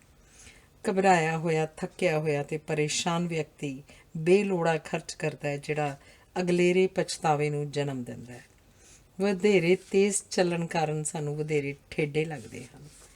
ਕਾਲ ਅਤੇ ਆਪੋ ਤਾਪੀ ਦੇ ਵਾਤਾਵਰਨ 'ਚ ਕਿਸੇ ਵੀ ਨੇਮ ਜਾਂ ਕਾਨੂੰਨ ਦੀ ਪਾਲਣਾ ਕਰਨੀ ਮੁਸ਼ਕਿਲ ਹੋ ਜਾਂਦੀ ਹੈ, ਜਿਸ ਕਾਰਨ ਆਵਾਜਾਈ ਦੇ ਨਿਯਮਾਂ ਨੂੰ ਪਾਲਣਾ, ਲਾਈਨ ਬਣਾਉਣੀ ਜਾਂ ਵਾਰੀ ਸਿਰ ਆਪਣਾ ਕੰਮ ਕਰਵਾਉਣਾ ਜਾਂ ਕੀਤੇ ਕਰਾਰ ਨੂੰ ਨਿਭਾਉਣਾ ਜਾਂ ਲੈਣ ਦੇਣ ਵਿੱਚ ਸਾਵਾਂ ਸੰਤੁਲਿਤ ਰਹਿਣਾ ਸੰਭਵ ਨਹੀਂ ਰਹਿੰਦਾ। ਇਸੇ ਬਿਰਤੀ ਅਧੀਨ ਸੜਕਾਂ ਉੱਤੇ ਹਰ ਕੋਈ ਦੌੜ ਰਿਹਾ ਹੈ। ਤੇਜ਼ ਕਾਰਾਂ ਨੂੰ ਵੇਖ ਕੇ ਇੰਝ ਲੱਗਦਾ ਜਿਵੇਂ ਹਰ ਕੋਈ 2-2 ਸੋਫੇ ਰੱਖ ਕੇ ਵਾਹਦਾਈ ਦੌੜ ਰਿਹਾ ਹੋਵੇ। ਜੀਵਨ 'ਚ ਕਾਲ ਪਸਰ ਜਾਣ ਕਾਰਨ ਹਰੇਕ ਰਿਸ਼ਤਾ ਨਿੱਘ ਦੇਣ ਤੋਂ ਇਨਕਾਰੀ ਹੈ। ਹੁਣ ਉਹ ਕੰਮ ਜਾਂ ਸ਼ੌਕ ਛੋਏ ਨਹੀਂ ਜਾਂਦੇ ਜਿਨ੍ਹਾਂ 'ਚ ਲੰਮੇ ਅਭਿਆਸ ਦੀ ਲੋੜ ਹੋਵੇ। ਮਿਹਨਤ ਨਾਲ ਅਮੀਰ ਹੋਣ ਨੂੰ ਦੇਰ ਲੱਗਦੀ ਹੈ, ਸੋ ਅਮੀਰ ਹੋਣ ਲਈ ਛੋਟੇ ਅਤੇ ਝਟਪਟ ਵਰਤੋਂ ਵਿੱਚ ਲਿਆਉਣ ਵਾਲੇ ਅਯੋਗ ਢੰਗ ਵਸੀਲੇ ਵਰਤੇ ਜਾ ਰਹੇ ਹਨ। ਇਮਤਿਹਾਨਾਂ 'ਚ ਨਕਲਾਂ ਝਟਪਟ ਲਾਇਕ ਪ੍ਰਤੀਤ ਹੋਣ, ਟਿਊਸ਼ਨਾਂ ਝਟਪਟ ਡਾਕਟਰ ਜਾਂ ਇੰਜੀਨੀਅਰ ਬਣ ਕੇ ਅਮੀਰ ਹੋਣ ਦੀਆਂ ਪ੍ਰਮਾਣ ਹਨ। ਅਜਿਹੀ ਸਥਿਤੀ ਵਿੱਚ ਇਮਾਨਦਾਰੀ ਸਾਬਤੀ ਸਬੂਤੀ ਨਹੀਂ ਰਹਿ ਸਕਦੀ। ਹੁਣ ਜਦੋਂ ਬੱਚੇ ਘਰਾਂ ਨੂੰ ਮੁੜਦੇ ਹਨ ਤਾਂ ਘਰਾਂ ਦੇ ਜਿੰਦਰੇ ਉਹਨਾਂ ਨੂੰ ਆਪ ਖੋਲ੍ਹਣੇ ਪੈਂਦੇ ਹਨ। ਆਪਣੇ ਬਾਰੇ ਵਧੇਰੇ ਫੈਸਲੇ ਵੀ ਉਹਨਾਂ ਨੂੰ ਆਪ ਹੀ ਕਰਨੇ ਪੈਂਦੇ ਹਨ। ਬੱਚਿਆਂ ਲਈ ਮਾਪੇ ਪੈਸੇ ਕਮਾਉਣ ਦੀਆਂ ਮਸ਼ੀਨਾਂ ਬਣ ਕੇ ਰਹਿ ਗਏ ਹਨ। ਮਾਪੇ ਵੀ ਬੱਚਿਆਂ ਦੀ ਹਰ ਸਮੱਸਿਆ ਨੂੰ ਪੈਸੇ ਨਾਲ ਹੱਲ ਕਰਨ ਦਾ ਯਤਨ ਕਰਦੇ ਹਨ। ਵਪਾਰ ਵੀ ਕੇਵਲ ਪੈਸੇ ਕਮਾਉਣ ਦਾ ਸਾਧਨ ਬਣ ਕੇ ਰਹਿ ਗਿਆ ਹੈ। ਹੁਣ ਬੱਚਿਆਂ ਕੋਲ ਖਰਚਣ ਲਈ ਨਾ ਕੇਵਲ ਵਧੇਰੇ ਪੈਸੇ ਹੀ ਹੁੰਦੇ ਹਨ, ਉਹਨਾਂ ਨੂੰ ਬਾਜ਼ਾਰਾਂ ਦਾ ਵੀ ਵਧੇਰੇ ਪਤਾ ਹੁੰਦਾ ਹੈ। ਇਹ ਸਹੂਲਤਾਂ ਉਹਨਾਂ ਨੂੰ ਆਪਣੀ ਇੱਛਾ ਝਟਪਟ ਪੂਰੀ ਕਰਨ ਲਈ ਉਕਸਾਉਂਦੀਆਂ ਹਨ ਅਤੇ ਮਿਹਨਤ ਕਰਨ ਦੀ ਯੋਗਤਾ ਨੂੰ ਘਟਾਉਂਦੀਆਂ ਹਨ। ਨਿਰਾਦਰ ਅਤੇ ਅਪਮਾਨ ਕਰਨ ਦੀ ਬਿਰਤੀ ਵਧਾਉਂਦੀਆਂ ਹਨ। ਆਪਣੇ ਮਾਪਿਆਂ ਦਾ ਹੋਰ ਅਮੀਰ ਮਾਪਿਆਂ ਨਾਲ ਟਾਕਰਾ ਕਰਨ ਨਾਲ ਇਹ ਬੱਚੇ ਆਪਣੇ ਮਾਪਿਆਂ ਨੂੰ ਪਛੜ ਗਿਆ ਸਮਝਦੇ ਹਨ ਅਤੇ ਇਸ ਸਥਿਤੀ ਦਾ ਬਦਲਾ ਲੈਣ ਲਈ ਉਹ ਆਪਣੇ ਮਾਪਿਆਂ ਅੱਗੇ ਬਹੁਤ ਮਹਿੰਗੀਆਂ ਅਤੇ ਅਕਸਰ ਅਸੰਭਵ ਮੰਗਾਂ ਰੱਖਦੇ ਹਨ। ਬੱਚਿਆਂ ਦੇ ਘਰੋਂ ਦੌੜ ਜਾਣ, ਧੀਆਂ ਦੇ ਕੁਰਾਹੇ ਪੈਣ ਅਤੇ ਗੁਆਂਢੀਆਂ ਨਾਲ ਸੰਬੰਧਾਂ ਦੇ ਵਿਗੜਨ ਦੀਆਂ ਘਟਨਾਵਾਂ ਵੱਧ ਰਹੀਆਂ ਹਨ। ਕਿਸੇ ਕੋਲ ਕਿਸੇ ਲਈ ਸਮਾਂ ਹੀ ਨਾ ਹੋਣ ਕਾਰਨ ਤਲਾਕ ਵੀ ਵੱਧ ਰਹੇ ਹਨ। ਸੁਣੇ ਜਾਣ ਦੀ ਇੱਛਾ ਅਧੀਨ ਹਰ ਕੋਈ ਉੱਚੀ ਸੁਰ ਵਿੱਚ ਬੋਲ ਰਿਹਾ ਹੈ। ਜਿਸ ਨੂੰ ਆਪਣੀਆਂ ਸਮੱਸਿਆਵਾਂ ਸੁਣਾਈਆਂ ਜਾ ਰਹੀਆਂ ਹੁੰਦੀਆਂ ਹਨ, ਉਹ ਆਪਣੀਆਂ ਸਮੱਸਿਆਵਾਂ ਨਾਲ ਆਪ ਪਹਿਲਾਂ ਹੀ ਪੀੜਤ ਹੋਇਆ ਹੁੰਦਾ ਹੈ। ਅਸਲ ਅਜੋਕੇ ਡਾਕਟਰ ਆਪਣੇ ਮਰੀਜ਼ਾਂ ਨਾਲੋਂ ਵਧੇਰੇ ਬਿਮਾਰ ਹਨ। ਥਕਾਵਟ ਕਾਰਨ ਪਿਤਾ ਅਤੇ ਪਤੀ ਪਰੇਸ਼ਾਨ ਹਨ, ਜਦੋਂ ਕਿ ਘਰ ਦੇ ਬਾਕੀ ਜੀਅ ਕੁਝ ਖਰੀਦਣ ਦੇ ਪੱਖੋਂ ਛੇਤੀ ਕਰੋ ਦਾ ਰੌਲਾ ਪਾ ਰਹੇ ਹਨ। ਰੌਲਾ ਅਤੇ ਰਫਤਾਰ ਸਾਡੇ ਸਰੀਰਾਂ ਨਾਲ ਵਾਪਰ ਰਹੀ ਨਿਰੰਤਰ ਹਿੰਸਾ ਹਨ, ਪਰ ਪਰੇਸ਼ਾਨੀ ਇਹ ਹੈ ਕਿ ਰਫਤਾਰ ਅਤੇ ਰੌਲਾ ਦੋਵੇਂ ਨਿਰੰਤਰ ਵੱਧ ਰਹੇ ਹਨ। ਅਸੀਂ ਆਪ ਤਾਂ ਕਾਲ ਦੀ ਉਪਜਾਈ ਇਸ ਜਕੜ ਤੋਂ ਮੁਕਤ ਹੋਣਾ ਚਾਹੁੰਦੇ ਹਾਂ, ਪਰ ਆਪਣੇ ਬੱਚਿਆਂ ਨੂੰ ਕਹਿ ਰਹੇ ਹਾਂ ਛੇਤੀ ਕਰੋ, ਜਲਦੀ ਕਰੋ, ਛੇਤੀ ਕਰੋ ਦੇ ਵਾਤਾਵਰਨ ਵਿੱਚ ਜੀਵਨ ਦੀਆਂ ਉੱਚੀਆਂ ਕਦਰਾਂ ਕੀਮਤਾਂ ਦੀ ਕਦਰ ਖਤਮ ਹੁੰਦੀ ਜਾਂਦੀ ਹੈ। ਮੁਸੀਬਤ ਤੋਂ ਬਿਨਾਂ ਮਨੁੱਖ ਨੂੰ ਆਪਣੇ ਇਮਾਨਦਾਰ ਜਾਂ ਬੇਈਮਾਨ ਹੋਣ ਦੀ ਸੋਝੀ ਪ੍ਰਾਪਤ ਨਹੀਂ ਹੁੰਦੀ, ਪਰ ਹੁਣ ਦਾ ਜੀਵਨ ਵਿੱਚ ਨਿਰੰਤਰ ਮੁਸੀਬਤ ਸਮਝਿਆ ਜਾਣ ਲੱਗ ਪਿਆ ਹੈ ਅਤੇ ਸਾਡਾ ਸਾਰਾ ਜੀਵਨ 19-21 ਦੀ ਗਿਣਤੀ 'ਚ ਲੰਘ ਜਾਂਦਾ ਹੈ। ਹੁਣ ਸਾਡੇ ਵਿੱਚ ਆਪਣੇ ਆਪ ਨੂੰ ਲਲਕਾਰਨ, ਸੰਵਾਰਨ ਅਤੇ ਸੁਧਾਰਨ ਦੀ ਸਮਰੱਥਾ ਨਹੀਂ ਰਹੀ। ਇਹ ਸਮਝਣਾ ਬੜਾ ਜ਼ਰੂਰੀ ਹੈ ਕਿ ਜਿੱਥੇ ਉੱਚੀਆਂ ਕਦਰਾਂ ਕੀਮਤਾਂ ਦੀ ਕਦਰ ਘਟਦੀ ਹੈ, ਉੱਥੇ ਬੇਨੇਮੀ ਹਿੰਸਾ ਫੈਲਦੀ ਹੈ। ਹਿੰਸਾ ਨਾਲ ਨਫ਼ਰਤ ਵੱਧਦੀ ਹੈ। ਨਫ਼ਰਤ ਮਾਨਸਿਕ ਬਾਂਝਪਣ ਨੂੰ ਜਨਮ ਦਿੰਦੀ ਹੈ ਅਤੇ ਬਾਂਝਪਣ ਸਾਨੂੰ ਇਨਸਾਨੀਅਤ ਦੀ ਹੱਦ ਤੋਂ ਬਾਹਰ ਲੈ ਜਾਂਦਾ ਹੈ। ਇਹਨਾਂ ਕਾਰਨਾਂ ਕਾਰਨ ਹੈਰਾਨੀ ਨਹੀਂ ਹੋਣੀ ਚਾਹੀਦੀ ਕਿ ਜਿਉਂ-ਜਿਉਂ ਅਸੀਂ ਵਧੇਰੇ ਪੜ੍ਹ ਲਿਖ ਰਹੇ ਹਾਂ, ਤਿਉਂ-ਤਿਉਂ ਸਾਡਾ ਸਮਾਜ ਨਿੱਘਰਦਾ ਜਾ ਰਿਹਾ ਹੈ। ਜਿਉਂ-ਜਿਉਂ ਸਾਡੀ ਰਫਤਾਰ ਵੱਧ ਰਹੀ ਹੈ, ਤਿਉਂ-ਤਿਉਂ ਸਾਡੀ ਮੰਜ਼ਿਲ ਗੁਆਚਦੀ ਜਾ ਰਹੀ ਹੈ। ਅਜਿਹੀ ਸਥਿਤੀ ਵਿੱਚ ਜਿੱਤਾਂ ਵੀ ਹਾਰਾਂ ਵਰਗੀਆਂ ਹੁੰਦੀਆਂ ਹਨ। ਅਜਿਹੀ ਸਥਿਤੀ ਵਿੱਚ ਅੰਦਰਲੀ ਅਸ਼ਾਂਤੀ ਬਾਹਰਲੀ ਹਿੰਸਾ 'ਚ ਪ੍ਰਗਟ ਹੁੰਦੀ ਹੈ। ਘਰ ਸਜਾਵਟੀ ਮਲਬਾ ਬਣਦੇ ਹਨ ਤੇ ਗਿੱਧਿਆਂ ਵਿੱਚੋਂ ਵੈਣ ਸੁਣਾਈ ਦਿੰਦੇ ਹਨ। ਅਸੀਂ ਬੁੱਧੀ ਤੋਂ ਕੰਮ ਲੈਣ ਦੀ ਥਾਂ ਸਰੀਰ ਨੂੰ ਹੀ ਸਭ ਕੁਝ ਸਮਝਣ ਲੱਗ ਪਏ ਹਾਂ।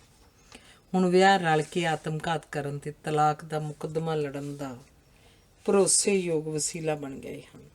ਹੁਣ ਪਿਆਰ ਕਰਨਾ ਤੇ ਵਿਛੋੜਾ ਸਹਿਣਾ ਸੰਭਵ ਨਹੀਂ ਰਿਹਾ। ਹੁਣ ਕਈ ਚੁੱਲ੍ਹਿਆਂ ਦੀ ਅੱਗ ਸੇਕਣ ਦੀ ਕਾਹਲ ਅਧੀਨ ਹਰ ਕੋਈ ਭਗੌੜਾ ਹੋਇਆ ਫਿਰਦਾ ਹੈ ਜਾਂ ਉਦਲਿਆ ਫਿਰਦਾ। ਹੁਣ ਗੱਲਬਾਤ ਘੱਟ ਹੁੰਦੀ ਹੈ ਤੇ ਬਹਿਸ ਵਧੇਰੇ ਹੁੰਦੀ ਹੈ। ਹੁਣ ਪ੍ਰਸ਼ੰਸਾ ਘੱਟ ਤੇ ਨਿੰਦਾ ਵਧੇਰੇ ਹੁੰਦੀ ਹੈ। ਨਵੀਂ ਪੀੜ੍ਹੀ ਦੀ ਹਾਲਤ ਬੜੀ ਤਰਸਯੋਗ ਹੈ। ਜਿਉਂ-ਜਿਉਂ ਵਧੇਰੇ ਗਿਆਨ ਪ੍ਰਾਪਤ ਕਰਨ ਦੀ ਲੋੜ ਵੱਧ ਰਹੀ ਹੈ ਤਿਉਂ-ਤਿਉਂ ਧਿਆਨ ਨੂੰ ਖੰਡਾਉਣ ਦੇ ਸਾਧਨ ਵੱਧ ਰਹੇ ਹਨ। ਮਾਪੇ ਆਰਥਿਕ ਦੌੜ ਵਿੱਚ ਰੁੱਝੇ ਹੋਏ ਹਨ, ਸੋ ਬੱਚੇ ਨਾ ਕੇਵਲ ਪਿਆਰ ਵਿਹੂਣੇ ਹਨ ਸਗੋਂ ਜਜ਼ਬਿਆਂ ਦੇ ਪੱਖੋਂ ਵੀ ਸ਼ਰਨਾਰਥੀ ਹਨ। ਇਹਨਾਂ ਵੱਲ ਕਿਸੇ ਨੇ ਧਿਆਨ ਨਹੀਂ ਦਿੱਤਾ, ਸੋ ਇਹਨਾਂ ਵਿੱਚ ਕਿਸੇ ਦੀ ਮਜਬੂਰੀ ਸਮਝਣ ਜਾਂ ਹਮਦਰਦੀ ਪ੍ਰਗਟਾਉਣ ਦੀ ਸਮਰੱਥਾ ਹੀ ਨਹੀਂ। ਇਹਨਾਂ ਨੂੰ ਕਿਸੇ ਨੇ ਅਗਵਾਈ ਨਹੀਂ ਦਿੱਤੀ, ਸੋ ਇਹਨਾਂ ਵਿੱਚ ਕਿਸੇ ਨੂੰ ਆਗੂ ਮੰਨਣ ਦੀ ਬਿਰਤੀ ਹੀ ਨਹੀਂ। ਜੋ ਹਾਜ਼ਰ ਹੈ ਉਹ ਇਹਨਾਂ ਨੂੰ ਪ੍ਰਵਾਨ ਨਹੀਂ ਤੇ ਜੋ ਪ੍ਰਵਾਨ ਹੋ ਸਕਦਾ ਹੈ ਉਹ ਹਾਜ਼ਰ ਨਹੀਂ। ਕਿਸੇ ਨੇ ਇਹਨਾਂ ਦੀ ਆਦਰਸ਼ਾਂ ਨਾਲ ਜਾਣ ਪਛਾਣੀ ਨਹੀਂ ਕਰਵਾਈ, ਸੋ ਇਹ ਆਦਰਸ਼ ਵਿਹੂਣੇ ਹਨ। ਹੈਰਾਨੀ ਨਹੀਂ ਹੋਣੀ ਚਾਹੀਦੀ ਕਿ ਜਿਸ ਨਵੀਂ ਪੀੜ੍ਹੀ ਦੇ ਵਿਹਾਰ ਵਿੱਚ ਹਿੰਸਾ ਤੇ ਰੌਲਾ ਹੀ ਪ੍ਰਧਾਨ ਕਿਉਂ ਹਨ। ਹਿੰਸਾ ਪੈਦਾ ਹੀ ਉਦੋਂ ਹੁੰਦੀ ਹੈ ਜਦੋਂ ਜੀਵਨ ਆਪਣੀ ਚੂਲ ਤੋਂ ਹਿੱਲ ਜਾਵੇ। ਜੀਵਨ ਆਪਣੀ ਚੂਲ ਤੋਂ ਉਦੋਂ ਹਿੱਲਦਾ ਹੈ ਜਦੋਂ ਅਸੀਂ ਮਨ ਦੀ ਥਾਂ ਤਨ ਦਾ ਜੀਵਨ ਜਿਉਂਦੇ ਹਾਂ ਤੇ ਵਸਤਾਂ ਪਿੱਛੇ ਦੌੜਦੇ ਹਾਂ। ਅਜਿਹੀ ਸਥਿਤੀ ਵਿੱਚ ਮਨੁੱਖ ਨਹੀਂ ਰਹਿੰਦੇ। ਰਾਜਨੀਤੀ ਉਹਨਾਂ ਨੂੰ ਵੋਟਾਂ ਸਮਝਦੀ ਹੈ, ਵਪਾਰ ਉਹਨਾਂ ਨੂੰ ਗਾਹਕ ਸਮਝਦਾ ਹੈ, ਡਾਕਟਰ ਉਹਨਾਂ ਨੂੰ ਰੋਗੀ ਸਮਝਦੇ ਹਨ, ਗੱਡੀਆਂ ਉਹਨਾਂ ਨੂੰ ਸਵਾਰੀਆਂ ਸਮਝਦੀਆਂ ਹਨ। ਜਦੋਂ ਸਮਾਜ ਵਿੱਚੋਂ ਮਨੁੱਖ ਗੈਰ ਹਾਜ਼ਰ ਹੋ ਜਾਏ ਤਾਂ ਬੇਪਛਾਣ ਬੰਦਿਆਂ ਦਾ ਬੋਲਬਾਲਾ ਹੁੰਦਾ ਹੈ। ਦੌੜੇ ਜਾਂਦੇ ਬੰਦੇ ਇੱਕ ਦੂਜੇ ਦਾ ਹਾਲ ਨਹੀਂ ਪੁੱਛ ਸਕਦੇ। ਦੌੜੇ ਜਾਂਦੇ ਬੰਦੇ ਨੂੰ ਪਛਾਣਨਾ ਵੀ ਸੰਭਵ ਨਹੀਂ ਹੁੰਦਾ। ਇਵੇਂ ਛੇਤੀ ਕਰੋ ਦੇ ਵਾਤਾਵਰਨ ਵਿੱਚ ਮਨੁੱਖ ਦੀ ਸਭ ਤੋਂ ਵੱਡੀ ਸਮੱਸਿਆ ਆਪਣੇ ਆਪ ਨੂੰ ਪਛਾਣਨ ਦੀ ਹੁੰਦੀ ਜਾ ਰਹੀ ਹੈ। ਹਰ ਕੋਈ ਐਵੇਂ ਵਿਚਰਦਾ ਜਿਵੇਂ ਆਪਣੇ ਆਪ ਨੂੰ ਲੱਭ ਰਿਹਾ ਹੋਵੇ ਜਾਂ ਆਪਣੇ ਆਪ ਨੂੰ ਮਨਾ ਰਿਹਾ ਹੋਵੇ। ਹਰ ਕੋਈ ਆਪਣੇ ਆਪ ਨਾਲ ਰੁੱਸਿਆ ਹੋਇਆ ਹੈ। ਆਪਣੇ ਵੇਖਦਿਆਂ ਅਸੀਂ ਲੁੱਟੇ ਜਾ ਰਹੇ ਹਾਂ। ਕੀ ਅਜੋਕੀ ਸਥਿਤੀ ਵਿੱਚ ਕਿਸੇ ਸੰਪੂਰਨ ਮਨੁੱਖ ਨੂੰ ਸਿਰਜਣ ਦੀਆਂ ਸੰਭਾਵਨਾਵਾਂ ਹਨ? ਕੀ ਕਿਸੇ ਵਿੱਚ ਸਾਡਾ ਆਗੂ ਬਣ ਕੇ ਸਾਡੇ ਅੰਦਰੋਂ ਕਲਿਆਣਕਾਰੀ ਸ਼ਕਤੀਆਂ ਨੂੰ ਜਗਾਉਣ ਦੀ ਯੋਗਤਾ ਹੈ? ਕੀ ਕੋਈ ਅਜਿਹਾ ਵਿਅਕਤੀ ਹੈ ਜਿਸ ਦੀ ਨਜ਼ਰ ਦੁਮੇਲ ਤੋਂ ਪਾਰ ਜਾ ਸਕਦੀ ਹੋਵੇ? ਕੀ ਸਾਡੇ ਸਮੁੱਚੇ ਆਲੇ ਦੁਆਲੇ ਵਿੱਚ ਕੋਈ ਅਜਿਹੀ ਸ਼ਖਸੀਅਤ ਹੈ ਜਿਸ ਨੂੰ ਅਸੀਂ ਆਪਣਾ ਆਦਰਸ਼ ਮਿੱਥ ਕੇ ਉਸ ਵਰਗਾ ਬਣਨ ਦਾ ਯਤਨ ਕਰ ਸਕੀਏ? ਸਥਿਤੀ ਬੜੀ ਗੰਭੀਰ ਤੇ ਨਿਸ਼ਚੇ ਹੀ ਚਿੰਤਾਜਨਕ ਹੈ। ਇਹ ਜ਼ਿੰਮੇਵਾਰੀ ਸਾਨੂੰ ਆਪ ਹੀ ਨਿਭਾਉਣੀ ਪਏਗੀ। ਕੇਵਲ ਕਾਲ ਤਾਂ ਸਾਨੂੰ ਇਕੱਲਿਆਂ ਕਰ ਦੇਵੇਗੀ। ਫੁਰਤੀ ਤੇ ਕਾਲ ਵਿਚਲੇ ਅੰਤਰ ਨੂੰ ਵੀ ਸਮਝਣ ਦੀ ਲੋੜ ਹੈ। ਫੁਰਤੀ ਹਮੇਸ਼ਾ ਯੋਗਤਾ, ਨਿਪੁੰਨਤਾ, ਅਨੁਭਵ ਤੇ ਗਿਆਨ 'ਚੋਂ ਉਪਜਦੀ ਹੈ, ਜਦਕਿ ਕਾਲ ਸਦਾ ਅਯੋਗਤਾ, ਅਗਿਆਨਤਾ ਤੇ ਪਛੜੇਪਨ ਤੇ ਪਛੜੇ ਜਾਣ ਦੇ ਡਰ 'ਚੋਂ ਪੈਦਾ ਹੁੰਦੀ ਹੈ। ਸਾਨੂੰ ਫੁਰਤੀਲੇ ਵਿਅਕਤੀਆਂ ਦੀ ਲੋੜ ਹੈ। ਕਾਲਾ ਵਿਅਕਤੀ ਸਮੱਸਿਆਵਾਂ ਤੇ ਮੁਸ਼ਕਿਲਾਂ ਉਪਜਾਉਂਦਾ ਹੈ, ਪਰ ਨਿਪੁੰਨ ਤੇ ਫੁਰਤੀਲਾ ਵਿਅਕਤੀ ਇਹਨਾਂ ਨੂੰ ਨਿਪਟਾਉਂਦਾ ਤੇ ਸੁਲਝਾਉਂਦਾ ਹੈ। ਫੁਰਤੀਲੇ ਵਿਅਕਤੀ ਦਾ ਆਪਣੇ ਆਪ ਉੱਤੇ ਕਾਬੂ ਹੁੰਦਾ ਹੈ। ਉਹਨੂੰ ਨਿਕਲਣ ਵਾਲੇ ਸਿੱਟਿਆਂ ਦੀ ਪਹਿਲਾਂ ਹੀ ਸੋਝੀ ਹੁੰਦੀ ਹੈ। ਜੇ ਕਿਸੇ ਘਰ ਨੂੰ ਅੱਗ ਲੱਗੀ ਹੋਵੇ ਤਾਂ ਉਸ ਅੰਦਰ ਸੁੱਤੇ ਬੱਚੇ ਨੂੰ ਬਚਾਉਣ ਲਈ ਕਾਲਾ ਵਿਅਕਤੀ ਬਿਨਾਂ ਜਾਣੇ ਕਿ ਬੱਚਾ ਕਿੱਥੇ ਹੈ ਛਾਲ ਮਾਰ ਦੇਗਾ, ਜਦਕਿ ਫੁਰਤੀਲਾ ਵਿਅਕਤੀ ਵਿਉਂਤ ਬਣਾ ਕੇ ਬੱਚੇ ਦੇ ਤੇ ਆਪਣੇ ਬਚਾਓ ਨੂੰ ਧਿਆਨ 'ਚ ਰੱਖ ਕੇ ਇੱਕ ਮਾਹਿਰ ਵਾਂਗ ਅੱਗੇ ਵਧੇਗਾ। ਸਾਡੀਆਂ ਅਨੇਕਾਂ ਸਮੱਸਿਆਵਾਂ ਦਾ ਕਾਰਨ ਇਹ ਹੁੰਦਾ ਹੈ ਕਿ ਕਿਸੇ ਨਾ ਕਿਸੇ ਪੱਧਰ 'ਤੇ ਕਾਲ ਦੀ ਉਪਜ ਹੁੰਦੀਆਂ ਹਨ। ਹੁਣ ਸਾਨੂੰ ਉਹਨਾਂ ਵਿਅਕਤੀਆਂ, ਆਗੂਆਂ, ਸ਼ਖਸੀਅਤਾਂ ਦੀ ਲੋੜ ਹੈ ਜਿਨ੍ਹਾਂ ਦੇ ਅੰਦਰ ਡੂੰਘਾ ਟਿਕਾਊ ਹੋਵੇ, ਜਿਹੜੇ ਬਾਹਰਲੀ ਸਥਿਤੀ ਨਾਲ ਬਰ ਮੇਜ ਸਕਣ। ਉਹਨਾਂ ਨੂੰ ਵਿਗਿਆਨ ਦੀ ਡੂੰਘੀ ਸਮਝ ਵੀ ਹੋਵੇ, ਆਪਣੇ ਆਪ 'ਚ ਧਰਮ ਵਾਲਾ ਡੂੰਘਾ ਤੇ ਪੱਕਾ ਸਵੈ ਭਰੋਸਾ ਵੀ ਹੋਵੇ ਤੇ ਪ੍ਰਕਿਰਤੀ ਦਾ ਵਿਸ਼ਾਲ ਤੇ ਭਰਪੂਰ ਗਿਆਨ ਵੀ ਹੋਵੇ। ਸਾਨੂੰ ਉਹਨਾਂ ਪੁਜਾਰੀਆਂ ਦੀ ਲੋੜ ਹੈ ਜਿਹੜੇ ਵੇਦ ਵੀ ਪੜ੍ਹ ਸਕਣ ਤੇ ਪਤੰਗ ਵੀ ਪੂਰੀ ਤਰ੍ਹਾਂ ਉਡਾ ਸਕਣ। ਸਾਨੂੰ ਉਹਨਾਂ ਅਧਿਆਪਕਾਂ ਦੀ ਲੋੜ ਹੈ ਜਿਹੜੇ ਆਪਣੇ ਵਿਸ਼ੇ ਤੱਕ ਹੀ ਸੀਮਤ ਨਾ ਰਹਿਣ ਤੇ ਜਿਹੜੇ ਬ੍ਰਹਿਮੰਡੀ ਗਿਆਨ ਨਾਲ ਵਿਦਿਆਰਥੀਆਂ ਦੀ ਨਜ਼ਰ ਉੱਚੀ, ਡੂੰਘੀ ਤੇ ਵਿਸ਼ਾਲ ਵੀ ਕਰ ਸਕਣ। ਸਾਨੂੰ ਉਹਨਾਂ ਦਰਵੇਸ਼ਾਂ ਦੀ ਲੋੜ ਹੈ ਜਿਹੜੇ ਆਪਣੇ ਆਪ ਨਾਲ ਗੁੱਸੇ ਹੋ ਸਕਣ ਤੇ ਜਿਹੜੇ ਰੱਬ ਨਾਲ ਵੀ ਰੁੱਸ ਸਕਣ। ਜੇ ਪੱਛਮ ਦੀ ਫੁਰਤੀ ਤੇ ਪੂਰਬ ਦਾ ਟਿਕਾਊ ਇੱਕ ਦੂਜੇ ਦੇ ਰਾਸ ਆ ਸਕਣ ਤਾਂ ਹੱਥਾਂ ਉੱਤੇ ਵੀ ਸਰੋਂ ਉਗਾਈ ਜਾ ਸਕਦੀ ਹੈ। ਸਾਨੂੰ ਸਿਰੇ ਮਿਲਾਉਣ ਦੀ ਲੋੜ ਹੈ। ਆਪਣੇ ਵੀ ਤੇ ਦੂਜਿਆਂ ਦੇ ਵੀ। ਇਵੇਂ ਉਹ ਸਾਡੀ ਤੇ ਅਸੀਂ ਉਹਨਾਂ ਦੀ ਤਾਕਤ ਬਣ ਜਾਵਾਂਗੇ। ਆਪਣੀਆਂ ਸੰਭਾਵਨਾਵਾਂ ਵਧਾਉਣ, ਨਵੇਂ ਉਦੇਸ਼ਾਂ ਨੂੰ ਸਿਰਜਣ ਤੇ ਨਵੇਂ ਦੁਮੇਲਾਂ ਨੂੰ ਉਜਾਗਰ ਕਰਨ ਦੀ ਲੋੜ ਹੈ, ਤਾਂ ਕਿ ਲਾਇਬ੍ਰੇਰੀਆਂ ਵਿੱਚ ਵੀ ਨੱਚਿਆ ਜਾ ਸਕੇ, ਜੰਗਲ ਵਿੱਚ ਗਾਇਆ ਜਾ ਸਕੇ, ਜੰਗ ਦੇ ਮੈਦਾਨ ਵਿੱਚ ਵੀ ਕਵਿਤਾ ਲਿਖੀ ਜਾ ਸਕੇ, ਰਸੋਈ ਵਿੱਚ ਪੜ੍ਹਿਆ ਜਾ ਸਕੇ, ਸੁਕਰਾਤ ਵਾਂਗ ਸੋਚਿਆ ਜਾ ਸਕੇ, ਸਿਕੰਦਰ ਵਾਂਗ ਲੜਿਆ ਜਾ ਸਕੇ, ਪੋਰਸ ਵਾਂਗ ਖਲੋਤਾ ਜਾ ਸਕੇ ਤੇ ਗੁਰੂ ਗੋਬਿੰਦ ਸਿੰਘ ਵਾਂਗ ਜੂਝਿਆ ਜਾ ਸਕੇ। ਅਸੀਂ ਆਪਣੇ ਸਮੇਂ ਨੂੰ ਵਿਉਂਤਨ ਨਾਲ, ਆਪਣੇ ਮਨ ਨੂੰ ਇਕਸੁਰ ਕਰਨ ਨਾਲ, ਦੂਜਿਆਂ ਪ੍ਰਤੀ ਸ਼ੁਭ ਇੱਛਾਵਾਂ ਦੀ ਭਾਵਨਾ ਨਾਲ ਤੇ ਸਮੇਂ ਸਿਰ ਆਰੰਭਣ ਨਾਲ, ਕੰਮ ਆਰੰਭਣ ਨਾਲ, ਛੇਤੀ ਕਰੋ ਦੇ ਸ਼ੋਰ ਦੀ ਥਾਂ ਅਸੀਂ ਕਰ ਲਿਆ, ਅਸੀਂ ਕਰ ਲਿਆ, ਅਸੀਂ ਕਰਾਂਗੇ ਦਾ ਸੰਗੀਤ ਬਣ ਸਕਦੇ ਹਾਂ, ਅਤੇ ਪਛੜ ਜਾਣ ਦੇ ਡਰ ਦੀ ਥਾਂ ਜਿੱਤ ਅਤੇ ਸਫਲਤਾ ਦੇ ਭਰੋਸੇ ਨਾਲ, ਆਪ ਹੀ ਨਹੀਂ ਸਹਿਜ ਭਾਵਨਾ ਨਾਲ ਸਰਬੱਤ ਦੀ ਸਫਲਤਾ ਦਾ ਨਿਸ਼ਾਨਾ ਵੀ ਪ੍ਰਾਪਤ ਹੋਵੇਗਾ। Over and all over. ਧੰਨਵਾਦ।